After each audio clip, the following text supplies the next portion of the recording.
Committee is back in. We are on Bill 25, the Early Learning and Childcare Amendment Act 2024. I am seeking speakers to Bill 25 in Committee of the Whole, the Honourable Member for Calgary-Acadia. Perfect. Thank you, Madam Speaker. I actually want to first start with an amendment.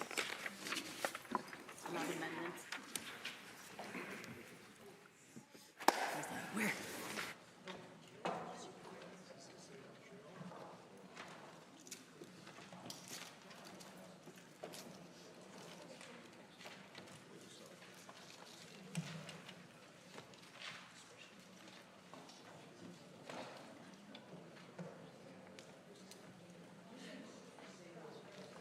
No, they did.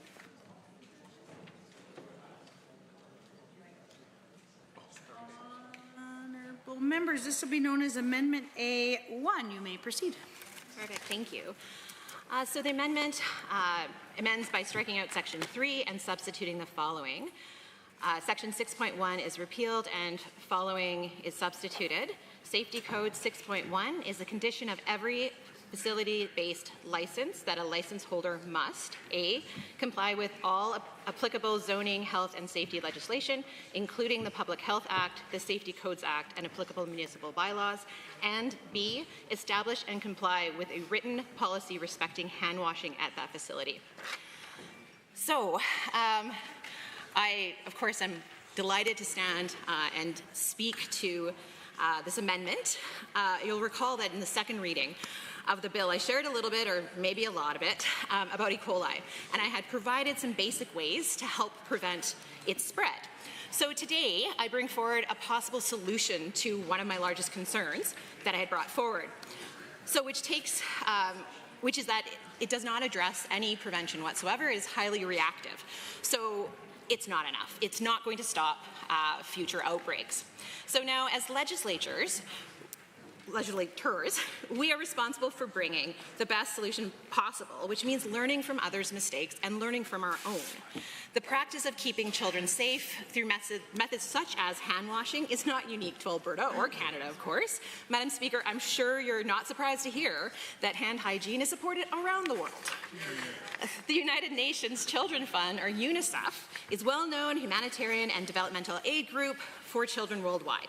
This group works in war-torn areas of the world. They face some of the most horrific environments for children, and they speak very strongly to the need for safe water, and not just for consumption, Madam Chair, but to, and I quote, keep children alive. So in my past life as a neonatal intensive care nurse, we would start our 12-hour shifts with a 2-minute up-to-your-elbow scrub. No rings, no watches, no pretty nails. This was because these items could carry pathogens into the NICU and wouldn't wash off. So did it dry out my hands? Absolutely. But did we keep our patients, the smallest of the small, most vulnerable babies, safe? Yes. So let's think back to the E. coli outbreak in September 2023 and all the complexity of providing the correct resources to support all involved. We think about the child, their parents, their siblings, their grandparents, and anyone who would have come into contact with them when they were infectious. We have the early childhood providers, the food transportation people, the food preparation team, and the owners, of course, at the center of the outbreak. This, of course, is not an exhaustive list. We know that this particular outbreak spread across the city of Calgary through several childcare facilities, and we will likely never know how many Albertans were affected. But we can confirm that almost 500 Albertans were made ill by this outbreak. A quote: "We, the undersigned, are parents and supporters of children who attend daycares impacted by the recent E. coli outbreak. Many of our children began falling ill at the end of August. Over the following days, many passed not just blood, but their own flesh, as they screamed in pain, unable to sleep for days, while others became lethargic and despondent, all of them struggling to make sense of what was going on." End quote. I pulled this quote from a letter sent to the Premier, of course in copy to me, in September 2023, demanding answers as to why this 100% preventable outbreak ever happened. A little more from the same letter, and I quote: We sat in emergency rooms with our friends and fellow parents, stunned and looking for answers. Some of our children went on to develop hemolytic uremic syndrome. Some of them have kidney damage, and some are receiving blood transfusions. Many of them continue to be admitted to hospital and terribly ill, end quote. This letter, of course, was signed by parents and supporters of FBA, or Fueling Brains Academy's children. These concerns may have come on a single letter, but I assure you, Madam Speaker, my office has received hundreds of emails from other very concerned Albertans, and not just from those who were directly affected. This 100% preventable outbreak shook Albertans' confidence and trust in this government. The member from Airdrie-Cochrane shared in the House that, and I quote, "Parents expect high-quality childcare that keeps their children safe," end quote. Key word is keeps. It keeps children safe, not it will designate blame when the outbreak occurs. That's not addressing the real concern, Madam Chair. And I walk us through this because it's important to illustrate how far-reaching and how devastating a single outbreak can be. Now, the proposed bill provides clarity in terms of when something happens, which is, of course, very important. We absolutely need a clear plan to address the next outbreak, to coordinate the systems, and so on. It's super important. But what is missing are preventative measures. And sure, there are other bills that speak to the prevention of pathogen transfer, but not here in this proposed bill. This bill will, and I quote, "build upon the trust Albertan families placed in our childcare system by improving safety for their children," end quote. I once again thank the member from Airdrie-Cochrane for committing to this goal. As I mentioned during the second reading, following the breadcrumbs currently provided in this bill, I had a hard time locating the information I was looking for. And I knew what I was looking for. Can you imagine trying to navigate them when you didn't? The proposed amendment provides a beautiful compromise between the legislation being prescriptive with hand hygiene, but flexible, allowing the child care centres to modify as they need. This is important because we know that not all staff in a centre have the same responsibilities or the same risk based on their specific job. It would be expected that the centre might have hygiene policy that differs between those who handle food, those who provide intimate care, and those who provide administration support. The effectiveness of proper hand hygiene has been illustrated through history. Florence Nightingale, a nurse who served in the Crimean War in the 1850s, is credited with bringing forward good hygiene into standard practice. The story goes that Nurse Nightingale was highly observant and noted that wound care healed much faster when the instruments, including the physician and nurse's hands, were clean. Louis Pasteur, a very well-known chemist, microbiologist, and biologist who is credited with a lot of very important scientific discoveries, pasteurization being one, vaccine development being another, and most applicably, the germ theory of disease. Pasteur's theory might seem very obvious to us now in 2024, but in the second half of the 1800s, the idea that something you cannot see with your naked eye could invade a host and make you sick, that was a little out there, and honestly a little controversial, but the theory eventually transformed our public health. Now, earlier in question period today, the member from Peace River provided a quote, something to the effect of, "Member from Calgary-Acadia wants more harm reduction for children in care," and something along those lines. Apologies, I don't have the exact quotation here. As the Shadow Minister for Children and Family Services, I want to thank that member for acknowledging all my advocacy work. It really, really is great when you hear from the government that they appreciate the work you're doing. And I find it timely because as I stand here introducing a harm reduction initiative into the Early Learning and Childcare Act 2024, I realize that using the words harm reduction is a little bit triggering inside of this space. So I'll go back to calling it preventative. So hand washing is a form of prevention. Yep, that's right. Member from Calgary-Acadia is once again talking about, harm reduction? No, I mean prevention, pardon me. Now, this government seems to have quite the allergy to the word harm reduction, so again, prevention, away we go. Back to the amendment. Why not support this? It is win-win. And should anyone feel that this amendment isn't necessary, let me remind everyone that in 2020, remember all the bare shelves? Yes, there was a whole toilet paper situation, but there was also a huge shortage of hand sanitizer and hand soap. Sure, I'm sure there are people out there who actually needed gallons of hand soap, but I think it's fair to say that people were reminded of the importance of hand hygiene to keep themselves safe. So let's take advantage of this amendment and reinforce the importance of prevention. Let's together keep Albertan children safe by taking a collective step and implementing this amendment, because it strengthens the proposed bill. Thank you. Any other members to Amendment A1? Seeing none, on Amendment A1 is moved by the Honourable Member for Calgary Acadia. All those in favour, please say aye. Aye. Any opposed, please say no. No. Amendment is defeated. Any members on Bill 25 in Committee of the Whole? Seeing none, I will recognize one of you. Let's go with Calgary Klein. Honourable Member for Calgary Klein. All right. Thank you, Madam Speaker. I'm pleased to rise and to speak to Bill 25. It's unfortunate. I'm actually just a little bit surprised that the reasonable amendment wasn't agreed upon there.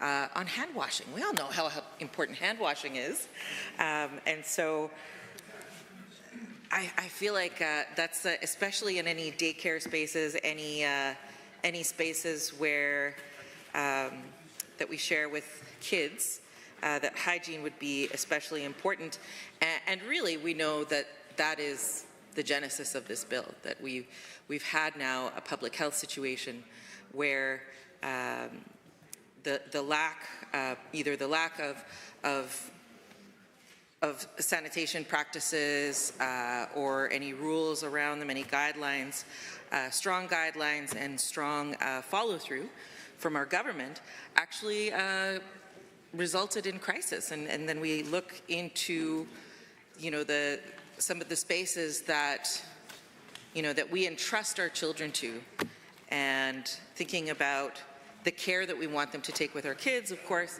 we want them to be able to educate our kids, to provide that loving support that they can give us every day, give our kids every day, the guidance that they can give our kids every day, and that includes feeding and washing and personal care, because we know that those little ones depend on it, right?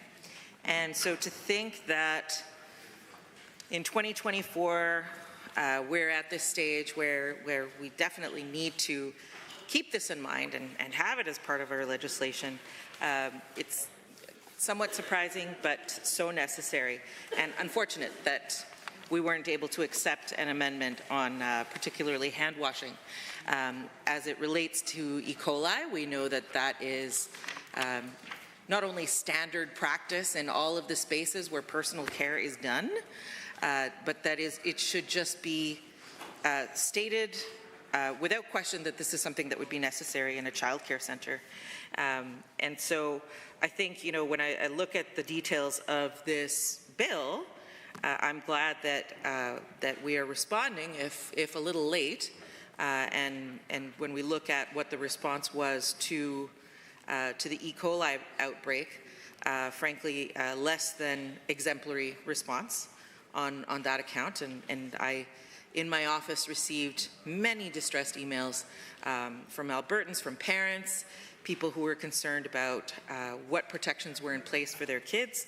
So although I see that this bill is a start, I think that it doesn't go quite far enough. And so what I'm hoping is, hope against hope, is that we'll see some of this show up in other ways, and we'll have a government that does some follow through so that we can keep our kids safe in the places that we send them for.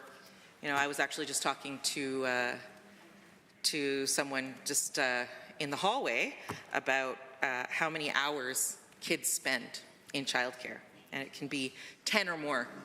So when you think of the impacts, those are impacts that will affect not only the kids that we have in that daycare, but it can become a public health issue, which it did, and it can spread to entire communities. So we know that this government has mismanaged early childhood development in childcare and day homes. We know that this bill doesn't quite address the issues that led to the E. coli outbreak, and I spoke to responsiveness just a while ago. And what we need is better guidelines on hygiene practices within daycares, and also the unlicensed spaces. And this is not a knock on unlicensed spaces. I relied on unlicensed childcare for many years when my children were small, and they received loving care and great activities, great educational activities as well. But I think it's so important that whatever we put into legislation addresses the commitments that we expect our childcare providers to make. And I think that would include across the board not only those licensed spaces, but those unlicensed spaces as well. And we need to beef up our oversight. We need to make sure that if we have a department that is in charge of inspections, that it's well resourced. So what I've seen so far, based on that same outbreak, was that we had folks that are doing a pretty important public service in running those inspections on daycare centers. And we have such a high demand, and to think that we're not resourcing those departments properly so that they can do the necessary follow-up is really concerning to me, and it's exactly why we're here. So what I'm also seeing is that, as my colleague mentioned, there's so much of a focus on that reactiveness after the fact, on determining who is at fault, determining what possible punishments might be, and then there's so many items that are going unanswered. And so I do have a few questions about this bill, and I'm just going to go through a few of those here in a moment.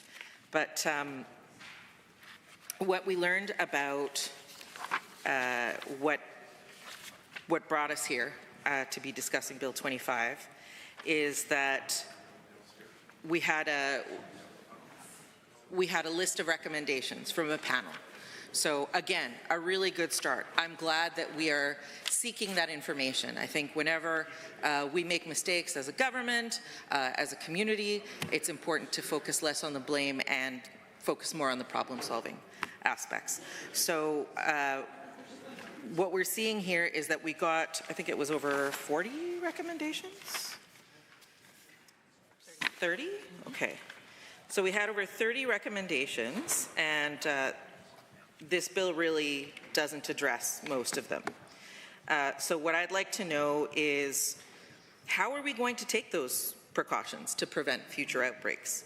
We've now been in several situations. This isn't new to us. Public health concerns aren't new to us. We've been through COVID. We've been through, 2 outbreaks now, 2020 and now this one. So how are we, as a government, taking responsibility and giving the guidance that these centers need to ensure that that we're providing protections for families? And I think that was one of the biggest concerns that I heard from people who were emailing our office and copying, I think, a few of our offices, was that they weren't sure that the government was going to take the necessary steps to prevent another outbreak of E. coli or of anything else that, that we might see result in a public health concern. And so one of my other questions would be, what was the process in determining which of these recommendations would be taken? I would assume that the members from the other side were receiving the same emails, the same frantic phone calls from people, and even phone calls from providers who were perhaps feeling like they were a little bit lost in terms of guidelines and recommendations and what they should follow in order to keep operating. One of the other things that was mentioned explicitly was E. coli and how that spreads both through food. Again, we come back to hand washing, and through person to person. So what measures are we taking to ensure that those transmissions don't occur, or that we are limiting the risk, that we're taking actions to limit some of that risk? And so one of the other pieces of this is public reporting. So if we're seeing that there are repeated violations and that we're doing public reporting on the health violations, how are we doing the follow through on that to make sure that kids are safer, that families are safer? So again, reactive measures. So who else was consulted on this legislation would be a big question for me.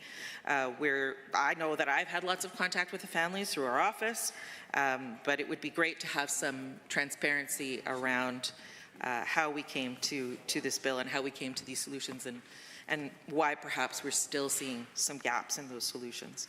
So we know that there's also now an online platform to provide parents with information on daycare centers, and it still, again, doesn't address the unlicensed spaces, which, as an aside, I was just talking with my colleague earlier, and I remember, it's been a long time since my kids were in childcare, but I remember the last numbers probably being about 10 years ago, and knowing that we currently only have 17% of the licensed spaces we needed.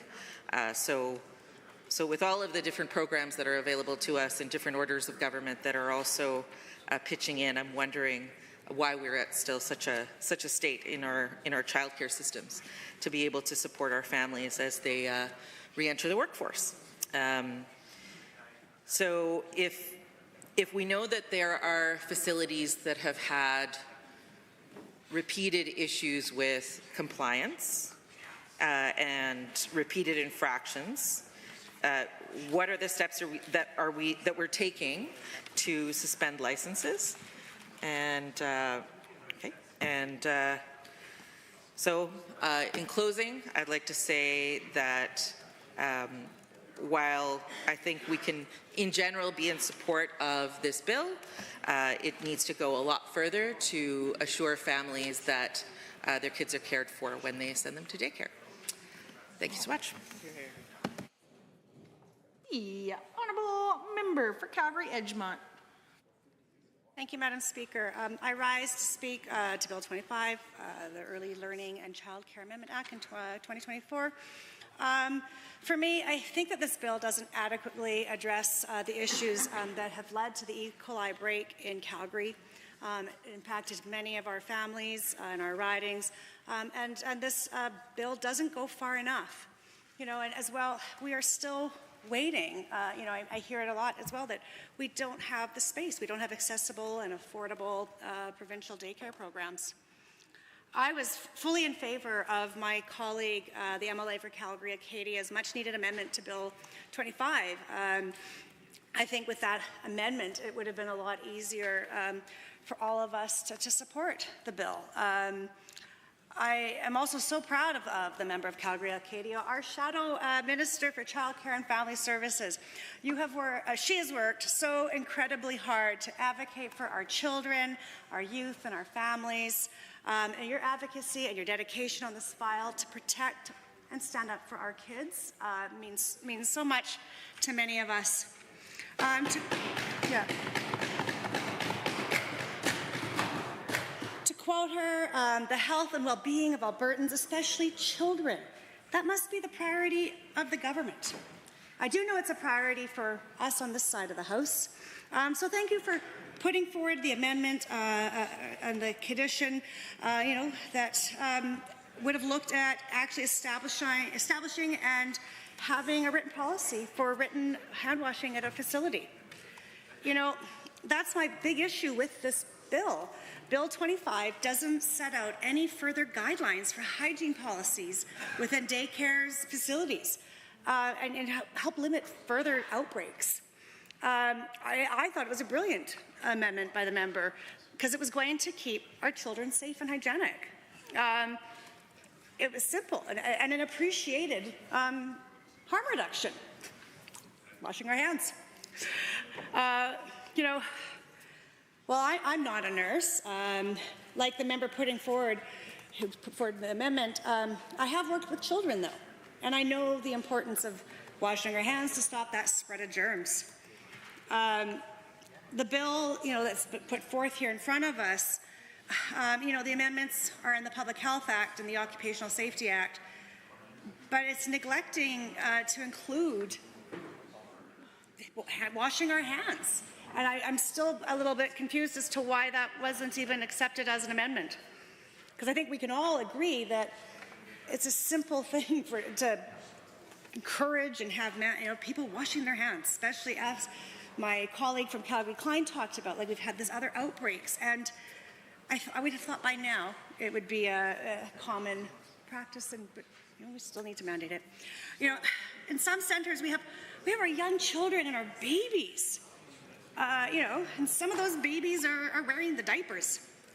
And I'm a mom of 3, and I've changed a lot of diapers, and I'm sure many of us in this chamber have. Yeah, we all change diapers. I think we also all know that they are a gross little biohazard. And I'm talking about the diapers, not the kids, but they're gross. Those little brown things that you wrap up. But the children do also come with like the runny noses and among other things. So I'm going to just promote again that hand washing is really important when dealing with children, to protect ourselves, but to also protect them. Right? We're also wanting to protect our babies and our children and these kiddos. I'm hopeful now, though, that because this amendment has not been approved, that maybe the government at some point can share with all of us then what preventative measurements they're going to put in. How are you going to now prevent future outbreaks of diseases and maintain daycare facilities, clean daycare facilities? It would be nice to kind of, if we're not going to be putting an amendment in, know what the government is going to do to prevent outbreaks and diseases where our children and our babies go. When kids get sick, they then have to stay home, which now means that one of the parents, the mother or the father, are going to now have to stay home and take care of those children, either using their vacation pay, their sick pay, or maybe not even getting paid, and losing out on an income. So, when we look at, even if we, I know that we like to talk about the economy and affordability. If a parent's not working, they may not be making money, as well as, they're going to have to stay home, as well as some of these daycare facilities are going to have to shut down, leaving many families stranded to be able to get their child into care and not being able to go to work. So it's not good on the economy if we're not washing our hands in these daycare facilities and getting our children sick. Another one of my favorite quotes that the member for Calgary Acadia has put forth is, every parent at a bare minimum should expect that a facility, they are trusting that the care of their children will be safe and free of harm. And I think it was the member for Calgary, Edmonton, Norwood, who also did say, though, we value and we love the workers in these facilities that are caring for our children. I was looking earlier today and realized, though, that the people, and mostly these are women, working in the child care facilities are making $18.59 an hour.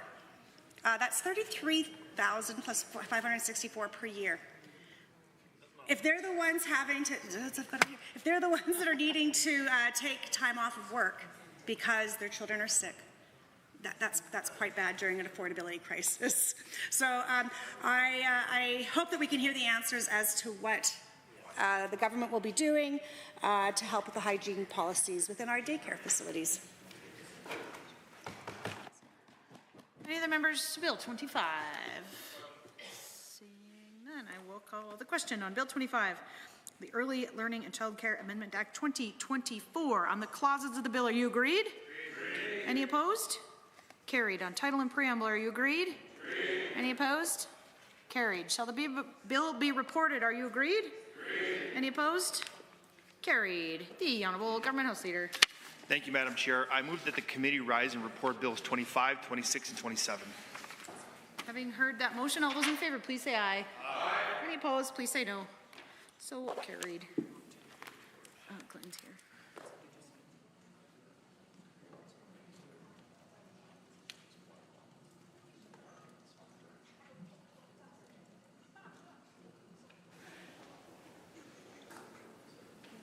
The Honourable Member for Athabasca Barhead Westlock. Madam Speaker, the Committee of the Whole has had under consideration certain bills.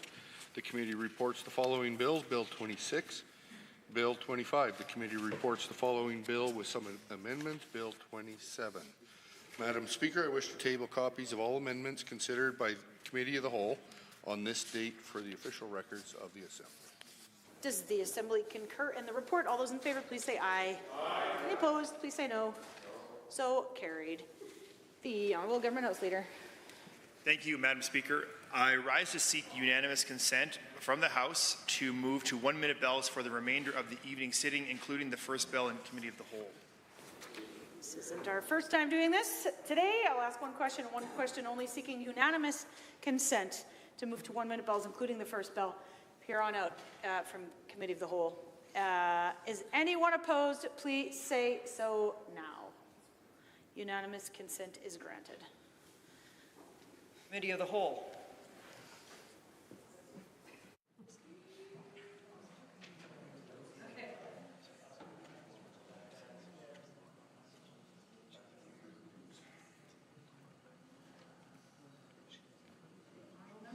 Call Committee of the Whole to order. Committee of the Whole has under consideration Bill 30, the Service Alberta Statutes Amendment Act 2024. There are no amendments on the floor, just the bill. Any members wishing to join in the debate? Seeing none, seeing the Honourable Member for Calgary, Boulard-McCall. Thank you, Madam Speaker. I rise to speak to Bill 30, which is in the Committee of Whole, and this is my first time speaking to that bill, so I will just get the bill, copy of the bill. No, I do have that. Thank you.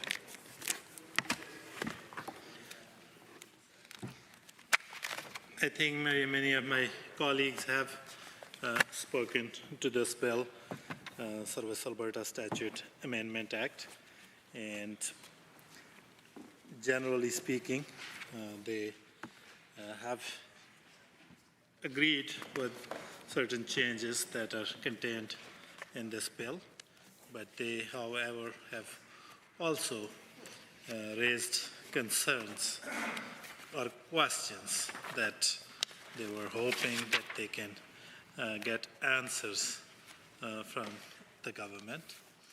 But as I said, that in general,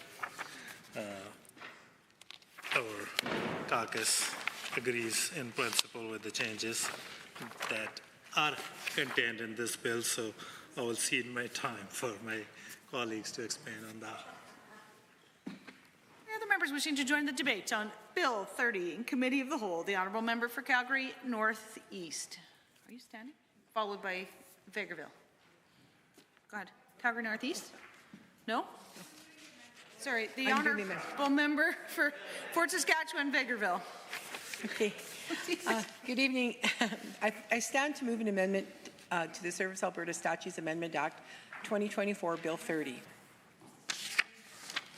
And I have the required copies here.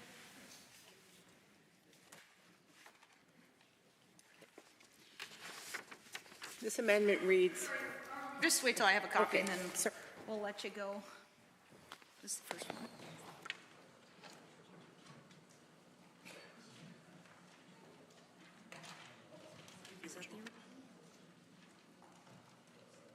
Members, this will be known as Amendment A1. Honourable Member, you may proceed. I move that Bill 30, Service Alberta Statutes Amendment Act 2024, be amended in Section 1(3) by striking out clauses B and D. This amendment is specifically related to the Condominium Property Act. The amendment under Bill 30 is informed about robust engagement with condominium stakeholders in Alberta. Following Bill 30's introduction, Service Alberta and Red Tape Reduction received feedback from condominium stakeholders on clarifications that could help strengthen the bill. After reviewing this feedback, I recommend to remove Bill 30's proposed amendments to the definitions of ordinary resolution to special resolution. These definitions were being amended to ensure consistency with new simple vote provisions under the CPA, which focuses on votes rather than persons. However, an unintended consequence of these amendments is that they shift how votes are calculated away from votes eligible to be cast to votes actually cast, which in effect would lower the thresholds for passing ordinary and special resolutions. Retaining the current wording of these two definitions would maintain the function and operation of unit factor votes to pass ordinary and special resolutions that has been the standard for condominium corporations and is not anticipated to create any inconsistencies or interpretive issues within the CPA.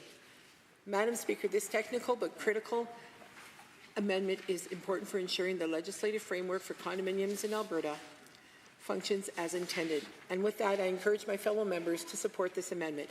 Thank you. Any other members wishing to join the debate on the amendment? The Honourable Member for Calgary Northeast. Thank you, Madam Chair, for giving me an opportunity to speak on Bill 30. The amendment introduced on Bill 30, Service Alberta Statutes Amendment Act 2024, and the Amendment A1. Madam Chair, this bill makes important updates to Alberta's legal framework for condominium properties and construction projects. And by amending this bill, the government is trying to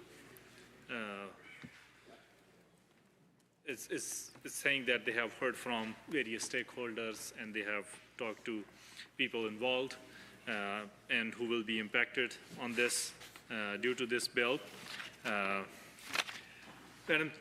Madam Chair, this bill in general makes a couple of amendments to already existing acts, which is Condominium Property Act, Prompt Payment and Construction Lien Act, and the Public Works Act. And this bill touches on critical areas that affect thousands of Albertans, which include homeowners, tenants, contractors, subcontractors, and all other workers throughout that chain. And these areas aren't just legal issues, they directly impact the lives of various Albertans. They impact the livelihood of workers, they impact the livelihood of those subcontractors who show up to work no matter if it is rain or sun and put their best efforts to raise, to do the proper job, build homes that we all need, and try to run their livelihoods. And these aren't just, and you know, their financial stability, their sense of security is important, so we need to make sure that they get paid on time, especially with the contracts that they do with government. We call those contracts with the Crown. And we already know that Albertans are facing affordability crisis, and we already know that Albertans are struggling and they're going through a lot. And legal battles can be expensive, exhaustive, wastage of too much time, and can cause mental stress to Albertans. And I want to acknowledge the intent of this bill and the intent of this amendment as well, that government is trying to step forward, align itself with other provinces that have already introduced innovative approaches to manage condominium disputes and ensuring prompt payments within the construction industry. I have also talked to various stakeholders, and I have also heard from various subcontractors, workers who work on various projects, and they have also told me that they had faced various disputes, they had been through legal battles, they had been through lots of stress, and the existing process has not been helpful to them, even though the other provinces have taken lead onto it, and they have done so many important things that have helped these subcontractors, workers in other provinces, other jurisdictions. We were behind in getting things done, and I'm glad that this bill is moving forward. and at the same time, we acknowledge that intent is good here, but government is late on making and bringing these important changes. These changes could have been done earlier to make life better for thousands of Albertans. That's why we always stress that, instead of bringing anti-trust bills, instead of talking about bills that do not help anybody, it is important to go back and talk to stakeholders and talk about like Bills 30 and other important pieces of legislation so that we can collectively work together and make life better for everybody, whereas we have seen that we have wasted couple of hours and weeks in debating those bills which were not helpful and in fact harmful for Albertans, but I'm glad that this bill is going forward. We need to have proactive approach that can help residents and small business owners, workers to reduce stress, financial stability in their homes, and at the same time,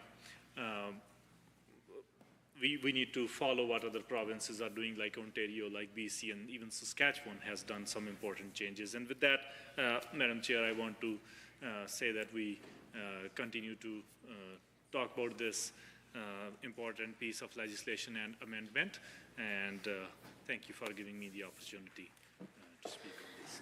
The Honourable Member for Calgary, Boular-McCall. Thank you, Madam Chair. I rise just quickly to put on record that we do support this amendment. Essentially, the impact of this amendment is that it will leave the bill as it stands now in the bill in the current state. So I think that's a reasonable amendment, and we will be supporting this amendment. Thank you. Any other speakers to Amendment A1? Seeing none, I'll call the question on Amendment A1. It's moved by the Honourable Member for Fort Saskatchewan-Vegreville. All those in favour, please say aye. Aye. Any opposed, please say no. So carried. Any other members wishing to speak to the bill? Bill 30 in Committee of the Whole. Seeing the Honourable Member for Edmonton-McLean. Thank you very much, Madam Chair. I'm pleased to speak to any real estate matter at any time in this legislature, and I wanted to touch upon an instance that I don't think this legislation did properly address or missed the opportunity to address with respect to condo boards and the relationship that sometimes develop between a group of owners and or between groups of owners, I should say. At this conflict resolution panel that is part of this legislation doesn't necessarily address, because it talks about the situation where a group of owners may actually be in conflict with the board, and that this resolution panel will be struck to address it. But it doesn't really speak to a situation which I've found has been prevalent in every centre in Alberta where there are condominiums, and especially after speaking most recently with members of the Alberta Real Estate Association at their recent gatherings here in Edmonton. When I brought it up, certainly all their heads were shaken as, yep, that's happening in my city as well. And that situation, Madam Chair, is whereby let's say a rogue actor or a rogue owner of condominium units in a particular building is acting in their own self-interest to do things which force other owners to either sell their units or pay exorbitant fees that are enacted by a majority of board members, ostensibly being a legal action, but they are actually monopolistic in their intent. What I'm getting at, Madam Chair, is that there is a situation where an owner may identify a particular property, multifamily condo property, and decide that they find it attractive for redevelopment and go ahead and buy a unit or a number of units and then successively attempt to acquire more units over time to gain a majority ownership position on the board, and with the ultimate intent to, of course, force others to sell at a discount and thereby take over the property at a discounted rate and redevelop it. Now, where this has happened, Madam Chair, is quite often in lower-priced condominium buildings. And what tends to happen, Madam Chair, is that these buildings are occupied by owners who are either low-income seniors or quite often single-parent families. And I know of situations myself where I've asked particular realtors in the city here about it, and they somewhat are dismissive of it, saying, well, that's just the market acting and doing its job. Well, in my view, Madam Chair, the market does sometimes need to have some guardrails put up. And in this situation, I think the conflict resolution procedures that the legislature is considering adopting now should take into account this particular form of abuse that is happening by individuals or companies that are looking at target condo buildings to take control of them and force people out of them or force them to sell at a loss. Because what happens, Madam Chair, is that the majority owner will pass a resolution so that expensive improvements to the property, to the common property, are approved by a majority vote because they own a majority of the shares. And of course, these are not affordable by the low-income owners of the other units. And what happens is that the low-income owners are invited to sell their units at a discount to the majority owner of the units in the building. It's not a very friendly process, Madam Chair, and while it may meet the letter of the law in terms of the majority of the board members deciding to create a resolution to increase fees to pay for an improvement in the condo common property, and while it may be that an owner may offer to buy another unit from another unit holder, legally speaking, nothing contravenes the law there, but it really is a predatory practice that I think that the conflict resolution board that is being contemplated should be taking into account, so that if indeed there is a situation where condo owners are forced to sell at a lower price because they can't afford the assessments that are imposed upon them by a majority shareholder whose intent is to actually force these lower income sellers to sell at a discounted market price. If indeed that is the express intent, that predatory practice should be something that those low income condominium unit holders should be able to take to the board and make a legitimate complaint and a successful complaint against. What I'm saying is that should not be permitted. That type of predatory practice should not be permitted within a condominium board structure, and it's not being covered, Madam Speaker, by this proposed legislation in Bill 30. And I really think it's something that should be captured by this legislation. It's not something that's widely known and many people are aware of, but believe me, when I was at the Alberta Real Estate Association meet and greet recently, everyone I spoke to from Lethbridge, from Edmonton, from Calgary, Red Deer, shook their heads in understanding when I talked about a building where this type of thing was happening. And if indeed you're a single parent living in a building, or a low-income senior living in a building which has been affordable to you for a long time, it's probably an older building, condo fees are acceptable, the building's in reasonably good shape, and you get an owner who comes along and decides they want to take the unit over, control it, monopolize it so that they can ultimately buy enough units to decide to demolish it and redevelop the land, you're between a rock and a hard place. You end up getting forced out of your property because you can't financially accept the burden of the assessments that the majority shareholder or majority owner of the condominium board is forcing upon all the other unit holders. And the result is that you end up with people who have their life savings in a property like an apartment condominium, or a situation where a single parent is forced to become a tenant rather than a landowner as a result of this predatory practice. And I really hope that the government will look to address this situation and make it an action that is able to be contemplated by a dispute resolution board, and one that is actually outlawed.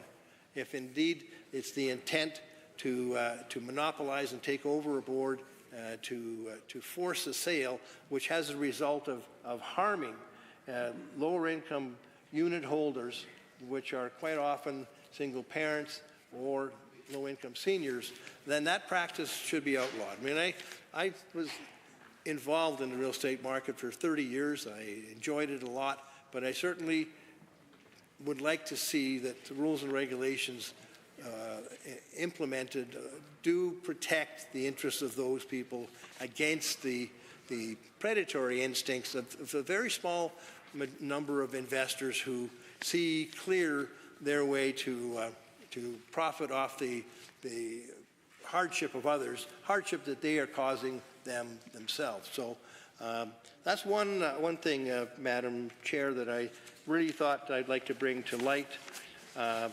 The individuals who would uproot families and seniors, forcing them to sell their homes at a lower price than would otherwise be possible for them to sell it at, is something that the legislation should capture. And I know that the government is probably pondering this now and they're wondering, okay, there is merit to this idea, and I think that a well-considered, thoughtful process will cause perhaps a future amendment to be made to this legislation. So I'm not sure. I think there's other members of my caucus who would like to add to their comments, so I'll cede my time to them and let them bring some new light on different issues with respect to this bill. Perfect. Any members to the bill as amendment? The Honourable Member for Sherwood Park. Well, thank you, Madam Chair. Happy to rise and speak on Bill 30 debate. You know, condo owners are regular folks, often trying to live more affordably with a smaller footprint than a big house and a yard. I know shoveling snow this week was not my favorite job, and I know condo owners, sometimes all they have to do is push the snow off their balcony, and they're done that task.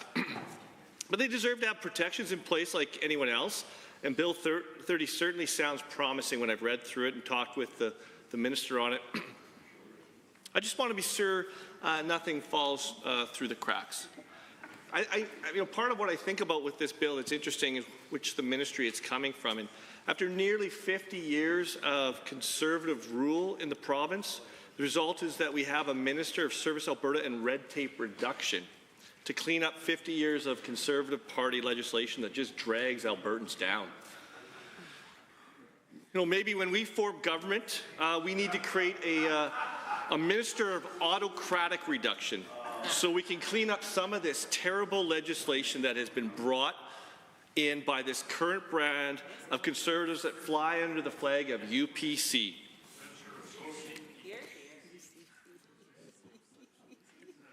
You know, their top-down priorities based on various bills, not Bill 30, that have been brought into legislation, you know, tell the whole story. Trapping Wolverines, top priority.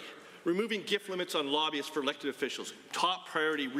Reducing access to information for Albertans and reducing protection of our privacy of Albertans, top priority. Reducing transparency of the government for Albertans, top priority. Giving themselves a $2,000 Christmas bonus, Madam Chair, top priority. Legislating political parties and municipalities is a top priority. And a decision to undo 15 years of thoughtful land use planning by the Edmonton Metropolitan Board, which protects prime agricultural land and preserves natural areas, has become a top priority because they want unmitigated urban sprawl. Now, we've seen some of the worst legislation debated in the House today, this anti-trans legislation, and the opportunity for people to opt into required curriculum in school. I hesitate to interrupt. Perhaps you didn't hear me when I said we're talking about Bill 30. I hesitate to hear anything that has to do with this legislation before us as amended, but I'm certain you're getting there right now. Groundwork. So let's see what good can come from. An administrative bill that doesn't have a poison pill bolted onto it. Bill 30, the Service Alberta Statutes Amendment Act.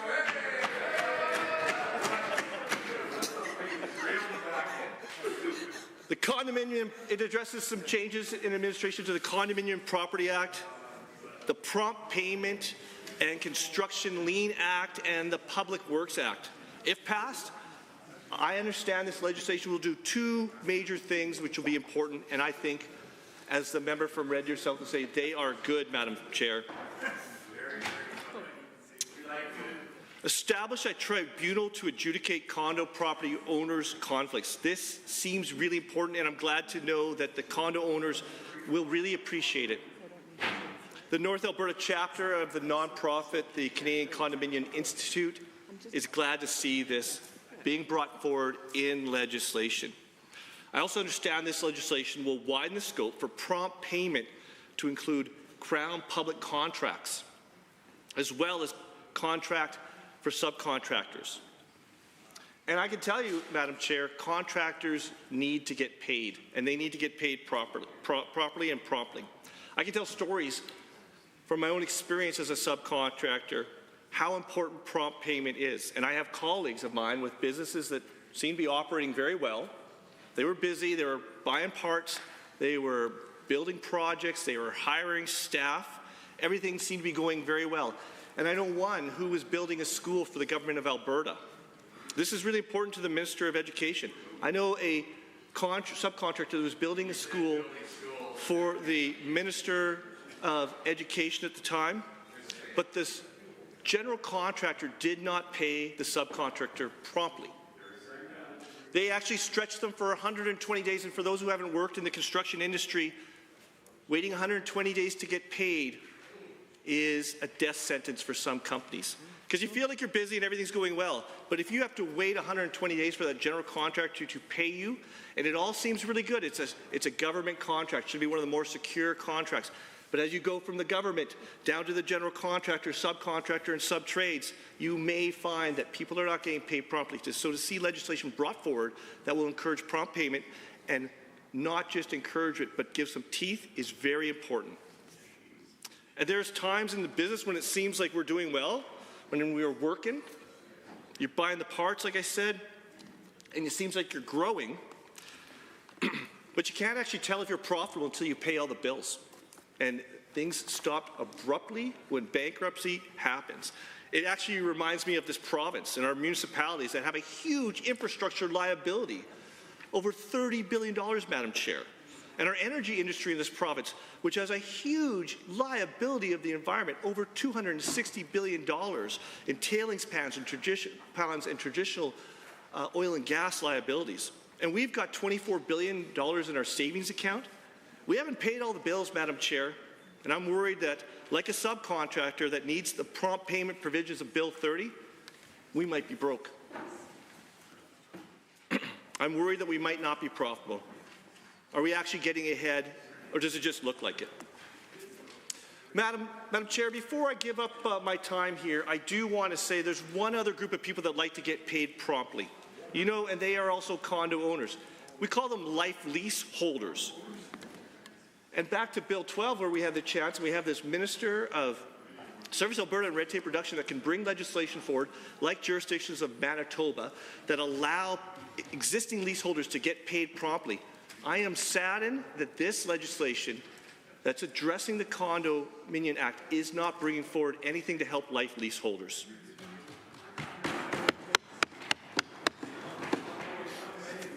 And in Bedford Village and Sherwood Park, it's a condo complex that does need to get paid, and there is millions of dollars that is owed to the residents of Sherwood Park that are life leaseholders.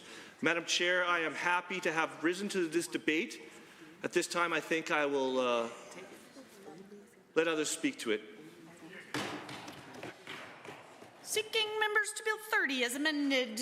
Committee of the Whole, seeing none, I will call the question on Bill 30, the Service Alberta Statutes Amendment Act 2024. On the remaining clauses of the bill, are you agreed? Agreed. Any opposed?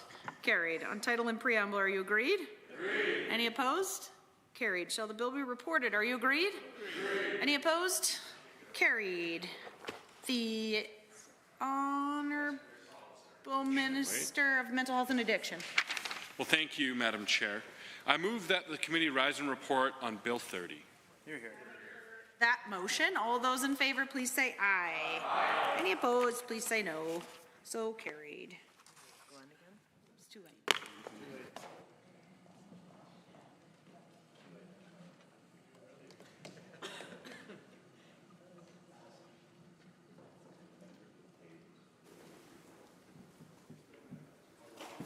The Honourable Member for Athabasca Barhead Westlock. Madam Speaker, the Committee of the Whole has had under consideration certain bills. The committee reports the following bill with some amendments. Bill 30. Madam Speaker, I wish to table copies of all amendments considered by Committee of the Whole on this date for the official records of the Assembly. Does the Assembly concur in the report? All those in favor, please say aye. Aye. Any opposed, please say no. So carried. Second reading, Bill 32, Financial Statutes Amendment Act 2024, Number 2, adjourned debate. Honourable Mr. Egan. Any members wishing to join the debates on Bill 32, the Honourable Member for Edmonton South. Thank you, Madam Speaker. As I rise here in this late evening to speak on Bill 32, the Financial Statutes Amendment Act 2024. While there are definitely components of this bill that are commendable, especially with respect to grieving parents being able to access benefits in as little time as possible, we should be aiming to be as compassionate as possible during these times of great loss. Yet, Madam Speaker, it does continue to feel like this government is out of touch with what Albertans are saying are key concerns for them.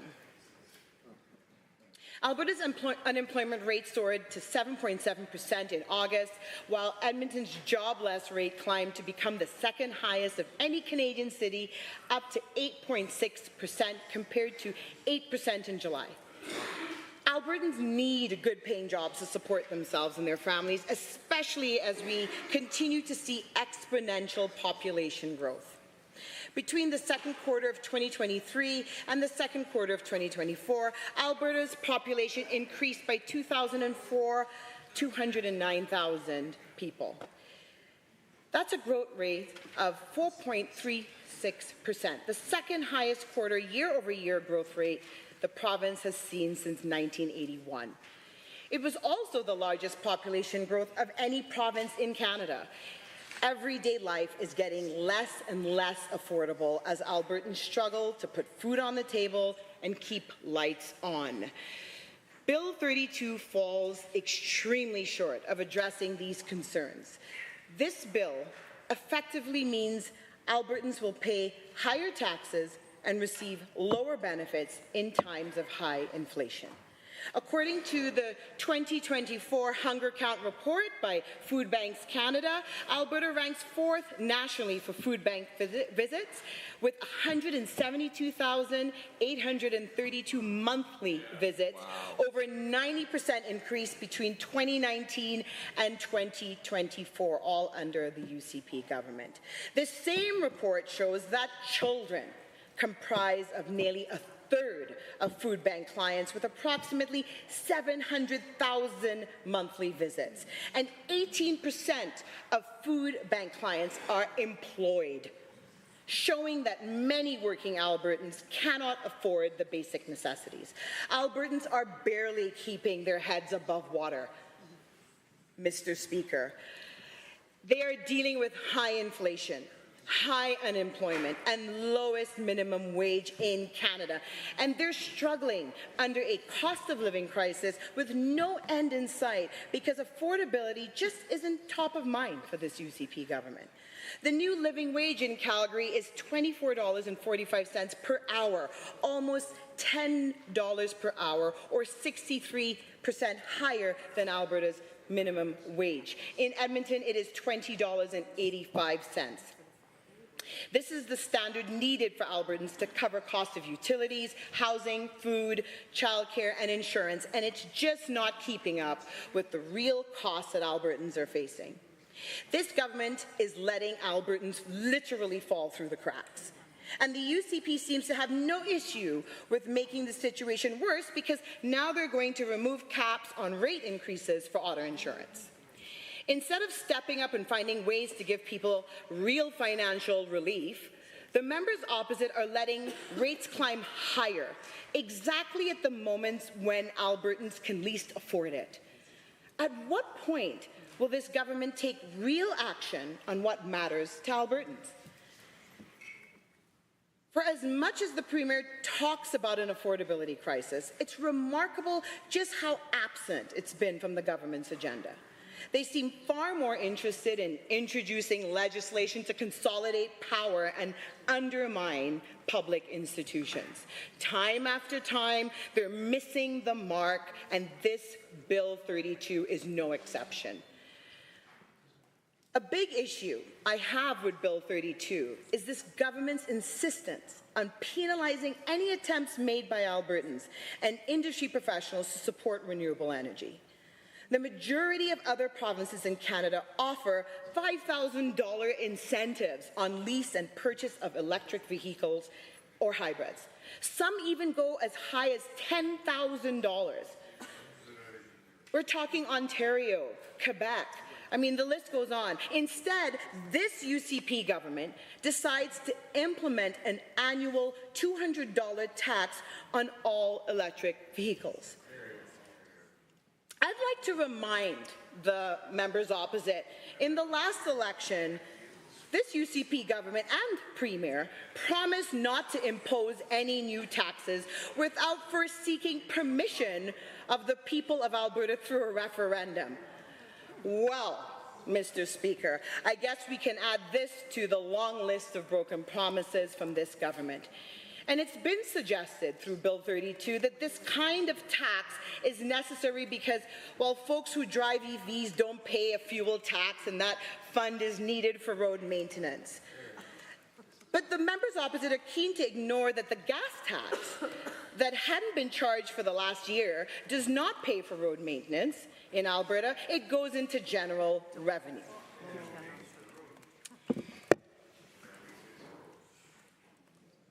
The gas tax is also on a sliding scale in budget 2024, so if the price of oil goes up, the tax will be suspended again. So will the EV tax be suspended at the same time? When will the Premier schedule the referendum that she so-called promised to hold before imposing any new taxes in Alberta? This government just continues to show Albertans that they're incompetent and not to be trusted. It's equally frustrating for so many Albertans who are trying to just take positive steps towards reducing household emissions and their usage of fossil fuels.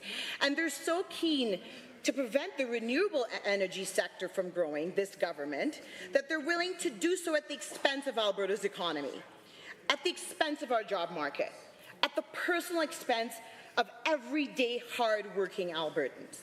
Families are already feeling like they're drowning under the crushing rate of utility bills that are reaching $500, $600, and even $1,000 in instances. I know I've been asking myself, how did we get to this point in this province? How did we get to a situation where dual-income households don't know if they'll be able to keep the lights on? Bill 32 does nothing to address these concerns for Albertans. The past 2 years have been a roller coaster of spiking power prices. Under this UCP government, Albertans have watched electricity price quadruple. The Alberta Utilities Commission shows that February 2024's gas rates were some of the highest since May 2023. And with grid alerts appearing more frequently in recent years, Albertans are becoming increasingly concerned about the reliability of the province's electricity grid. Yet the Premier and her government continue to limit low-cost energy, which could bring real relief to families. Bill 32's tax on vehicles is part of the UCP's ideological fight with the renewable energy sector. In February, this government announced new restrictions on renewables development, ruling out wind and solar on Alberta's best farmland. It added new red tape, investor uncertainty, and impacted Alberta's reputation, stellar reputation, as an investment destination, while undermining the strength of the renewables sector and the creation of thousands of new jobs, potentially forever. A moratorium is rooted in an ideological attack against forms of energy that the whole world is moving towards.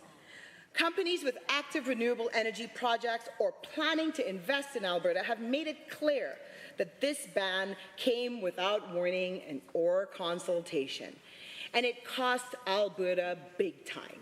Nearly 24,000 jobs and $33 billion in investment. Now, Bill 32 is another attempt to punish Albertans who are looking for more sustainable ways to travel and get around. The reality is that the International Energy Agency estimates investment in solar will overtake investment in oil and gas, as $1.8 trillion would be invested globally in clean energy and infrastructure this year alone. This investment is expected to roughly double by 2030, as nearly half of the world's electricity supply will come from renewable energy. Alberta has also experienced significant growth in the sector, with over $5 billion flowing into the province and the creation of 5,500 jobs since 2019. The growth of wind and solar is not unique to Alberta. The cost of renewable power has fallen dramatically over the last decade. It is now the cheapest source of new power. Wind and solar can be integrated into larger electricity systems in ways that maintain grid stability and reliability for customers. Mr. Speaker, I know that my colleagues and I, along with Albertans everywhere, do not have confidence in this UCP government, who is focused on doing the right thing, as we could see with Bill 32. They're not making smart economic decisions, and they're not putting forward policies that are centered on taking care of Albertans. Alberta Utilities Regulator released a report saying Alberta's booming renewables industry poses little threat to its agriculture or environment, stating, quote, assuming all renewable development locates on some of Alberta's best land, the percentage of such agricultural land loss is estimated to be less than 1% by 2041, end quote. Albertans deserve affordable electricity, transparency about their grid, and a government that supports a stable, sustainable investment market. Bill 32 also doesn't go far enough to protect our most vulnerable Albertans. In 2019, when the UCP government took power, they de-indexed benefits and tax brackets, saying the province couldn't afford it. They claimed they needed to find a way to, quote, exercise restraint, end quote. But in the face of surging inflation and a looming election, the current Premier re-indexed the benefits and brackets, giving 6% boost to benefits in 2023. The amount of back and forth has been very difficult for so many Albertans to keep up with. Under 5 years of this tumultuous UCP governing, these benefits have been de-indexed, re-indexed in time for election, and then de-indexed again, breaking yet another UCP promise. But we can't forget that years of this government stood idly by and let our fellow Albertans fall deeper into the abyss. Bill 32 clarifies that indexation to income tax brackets, as well as all provincial benefits, will be the lower of CPI, or 2%. This means the Treasury Board can decide the change of level of indexation to any level greater than 0. So the UCP is setting default limits on annual increases to the benefit payments that many lower income and disabled Albertans rely on to cover the basic costs.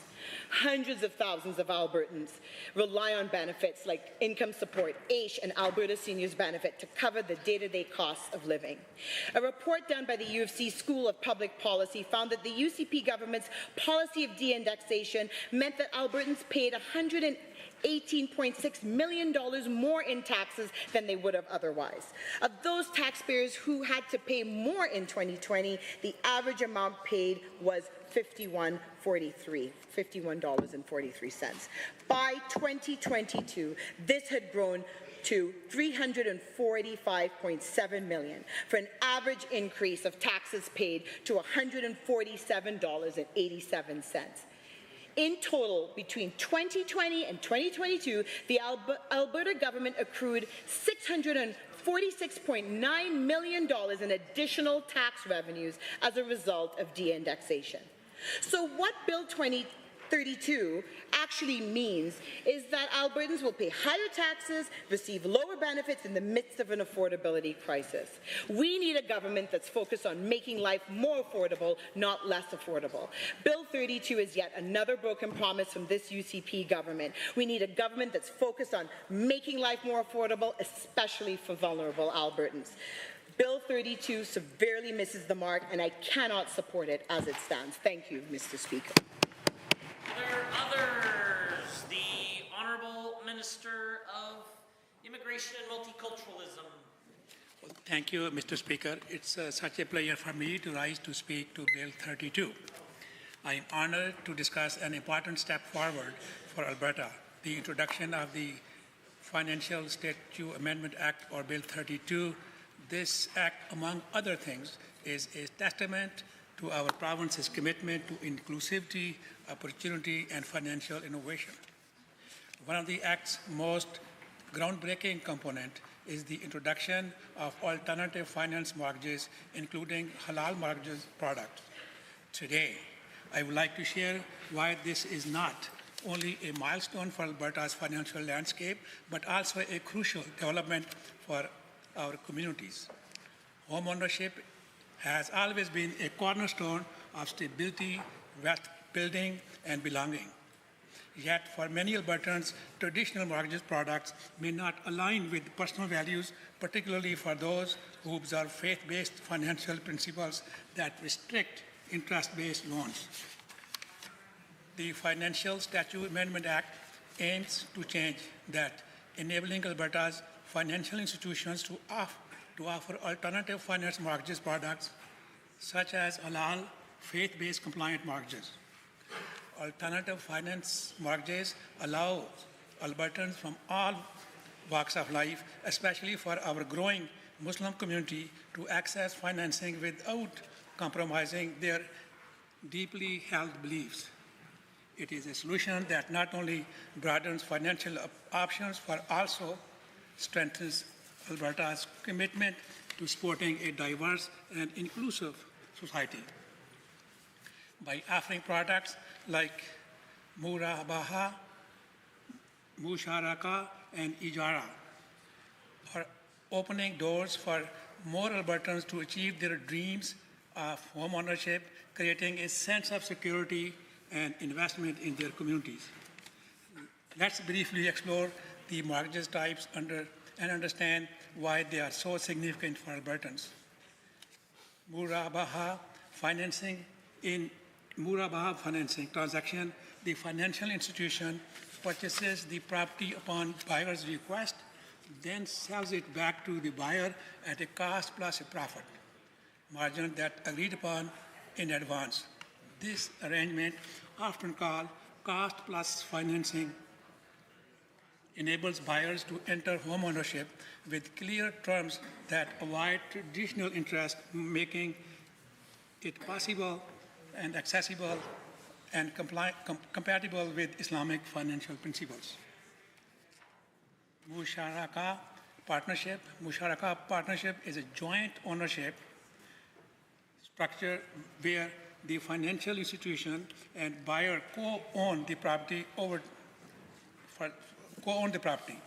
time, the buyer gradually purchases the institution's share until they hold full ownership. This model promotes partnership and shares responsibility, offering a fair, straightforward pathway to eventual full ownership. Ijaraha, or lease to own. Under the Ijaraha model, the financial institution purchases the property and leases it to the buyer. A portion of each payment goes towards eventual ownership, and once the agreed upon payments are complete, the buyer becomes the sole owner. This structure is familiar to many as it is closely resembles lease to own models.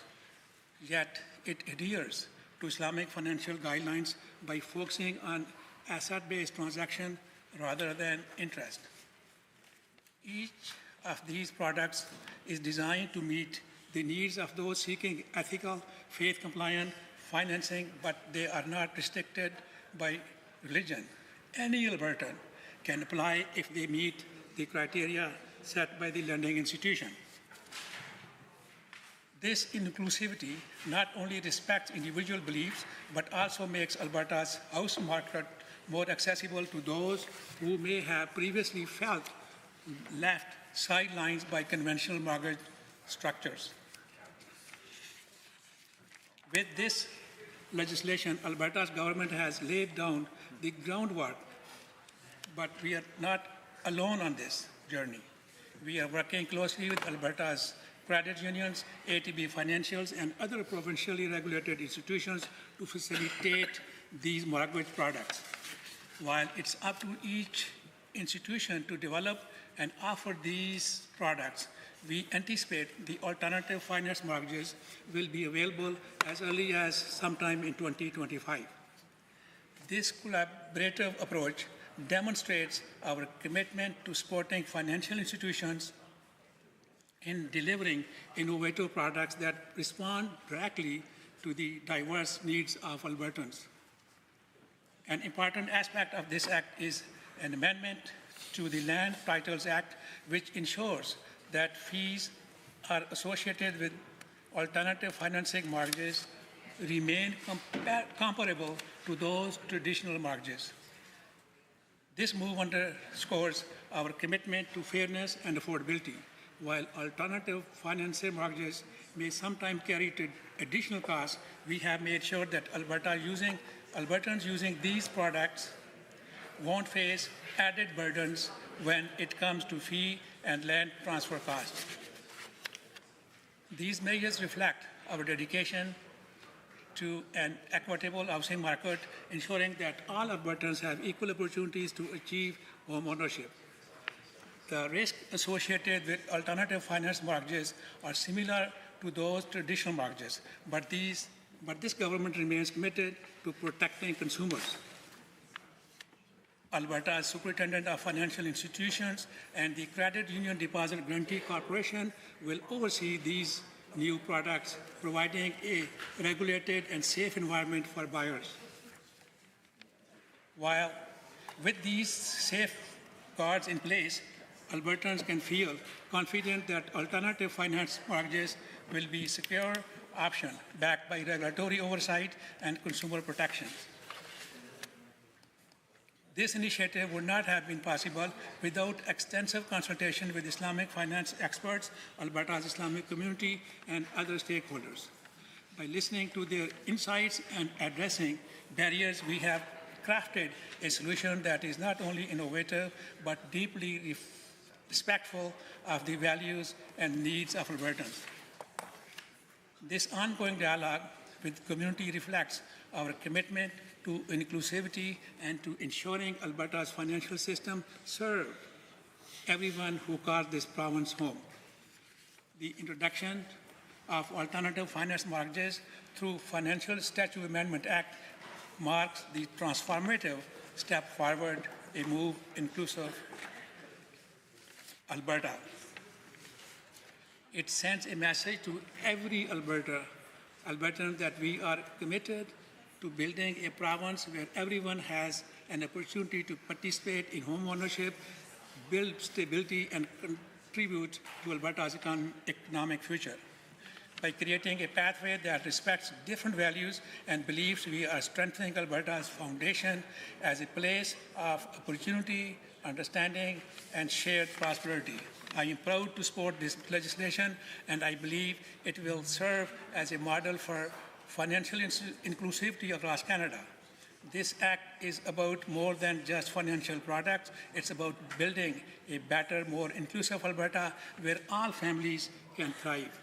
Together, let's embrace this opportunity to create a province that values diversity and gives everyone a fair chance to succeed. Thank you, Mr. Speaker. Hear, hear. Are there others? The Honourable Member for Calgary, Boulard McCall. Thank you, Mr. Speaker. I rise to speak to Bill 32, and as Minister mentioned, that this bill is about more than just these financial changes. And for most part, we do oppose all those changes. And with respect to alternative finance mortgages, Minister talked at length about the three different concepts of Islamic financing. None of them are mentioned in this legislation. What this legislation does, it says that it enables provincially regulated financial institutions to offer alternative finance mortgages. That's pretty much the crux of the change that is contained in this legislation. At this point, there are only two institutions that will be impacted by this change. One is ATB, and other one are credit unions that will be enabled but not required to provide that alternative finance mortgages. There is a lot more work that still need to be done. It's a good step, good first step, but I think a lot of work that still need to be done. What is a Sharia compliant financing and who government will consult with, because there are organizations like Halal Mortgage Corporation in Edmonton. Former Deputy Premier Thomas Lukaszuk has done a lot of work on this front, but government is not on talking terms with him, so they won't consult him, but I think he has done some work and talked to scholars and religious people here and across the world to get a good understanding of what a Sharia compliant halal mortgage will be. So again, Minister talked a lot about a lot of things, but none of them is reflected here. It's certainly a positive change, but it's yet to be seen how it will be operationalized. Insofar this change is concerned in this bill, we are very much in support of this change. We look forward to working with the government, how they will operationalize this, how will they make this available to the Muslim community in particular, because that's the community that's impacted by this for most part. And we are willing to work with the government on this. Second thing, government has buried many other changes, financial changes, in this piece of legislation that are not so good. For instance, they will be standardizing indexing across government programs, benefit, and tax brackets. That's called de-indexing of benefits. At this point, even as we speak, consumer price index is above 3%, and government is tying it 2% or CPI, whichever is lower. So benefit won't go above 2%. In last 2-3 years, we have seen inflation rise up to 6, 7, even 8%. During all that time, government paused the indexation of age benefit, senior benefit, income support benefit, everything, so that the government was trying to balance their books on the backs of the most vulnerable people in this province. And they do understand very well that how cost of living impacts everyday Albertan, even those Albertans who are making six-figure income. Just last week, earlier this week, Mr. Speaker, they changed their housing allowance from $1,930 to $2,200. That's a $270 jump. And they not only changed that, they also indexed it to CPI so that going forward their benefit won't erode its value with the CPI. But for all other Albertans, they have different set of rules. They won't go above 2%. Doesn't matter where the inflation stands. So that's the change that will impact Alberta's most vulnerable people, people who rely on fixed income, and we cannot, in good conscience, support this change. Then the bill also introduces a new tax on electric vehicles. And I think the government explanation and rationale for that tax is no better than U.S. defense spraying chemtrails over Alberta. That's the kind of argument they are providing for that tax. That's just government's ideological position. They just want to send signal that anything progressive, anything renewable, that's not acceptable under UCP's watch. That kind of attitude, that kind of regressive, discriminatory tax cannot be supported. They also made some amendments to support for parents who have lost their child for 6 months. That's a really good amendment. Government is following in the footsteps of federal government and making that benefit available to grieving parents for 6 months. That's a good thing in this bill.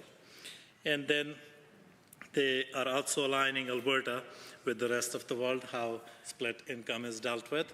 I think we do not have any strong objections to that change, but I think a couple of changes in this bill are very problematic. One, that de-index Albertans' benefit at a time when they are facing a cost of living crisis, when they are facing new jacked up insurance costs, when they are facing jacked up tuition fees, when they are facing so many costs downloaded onto them.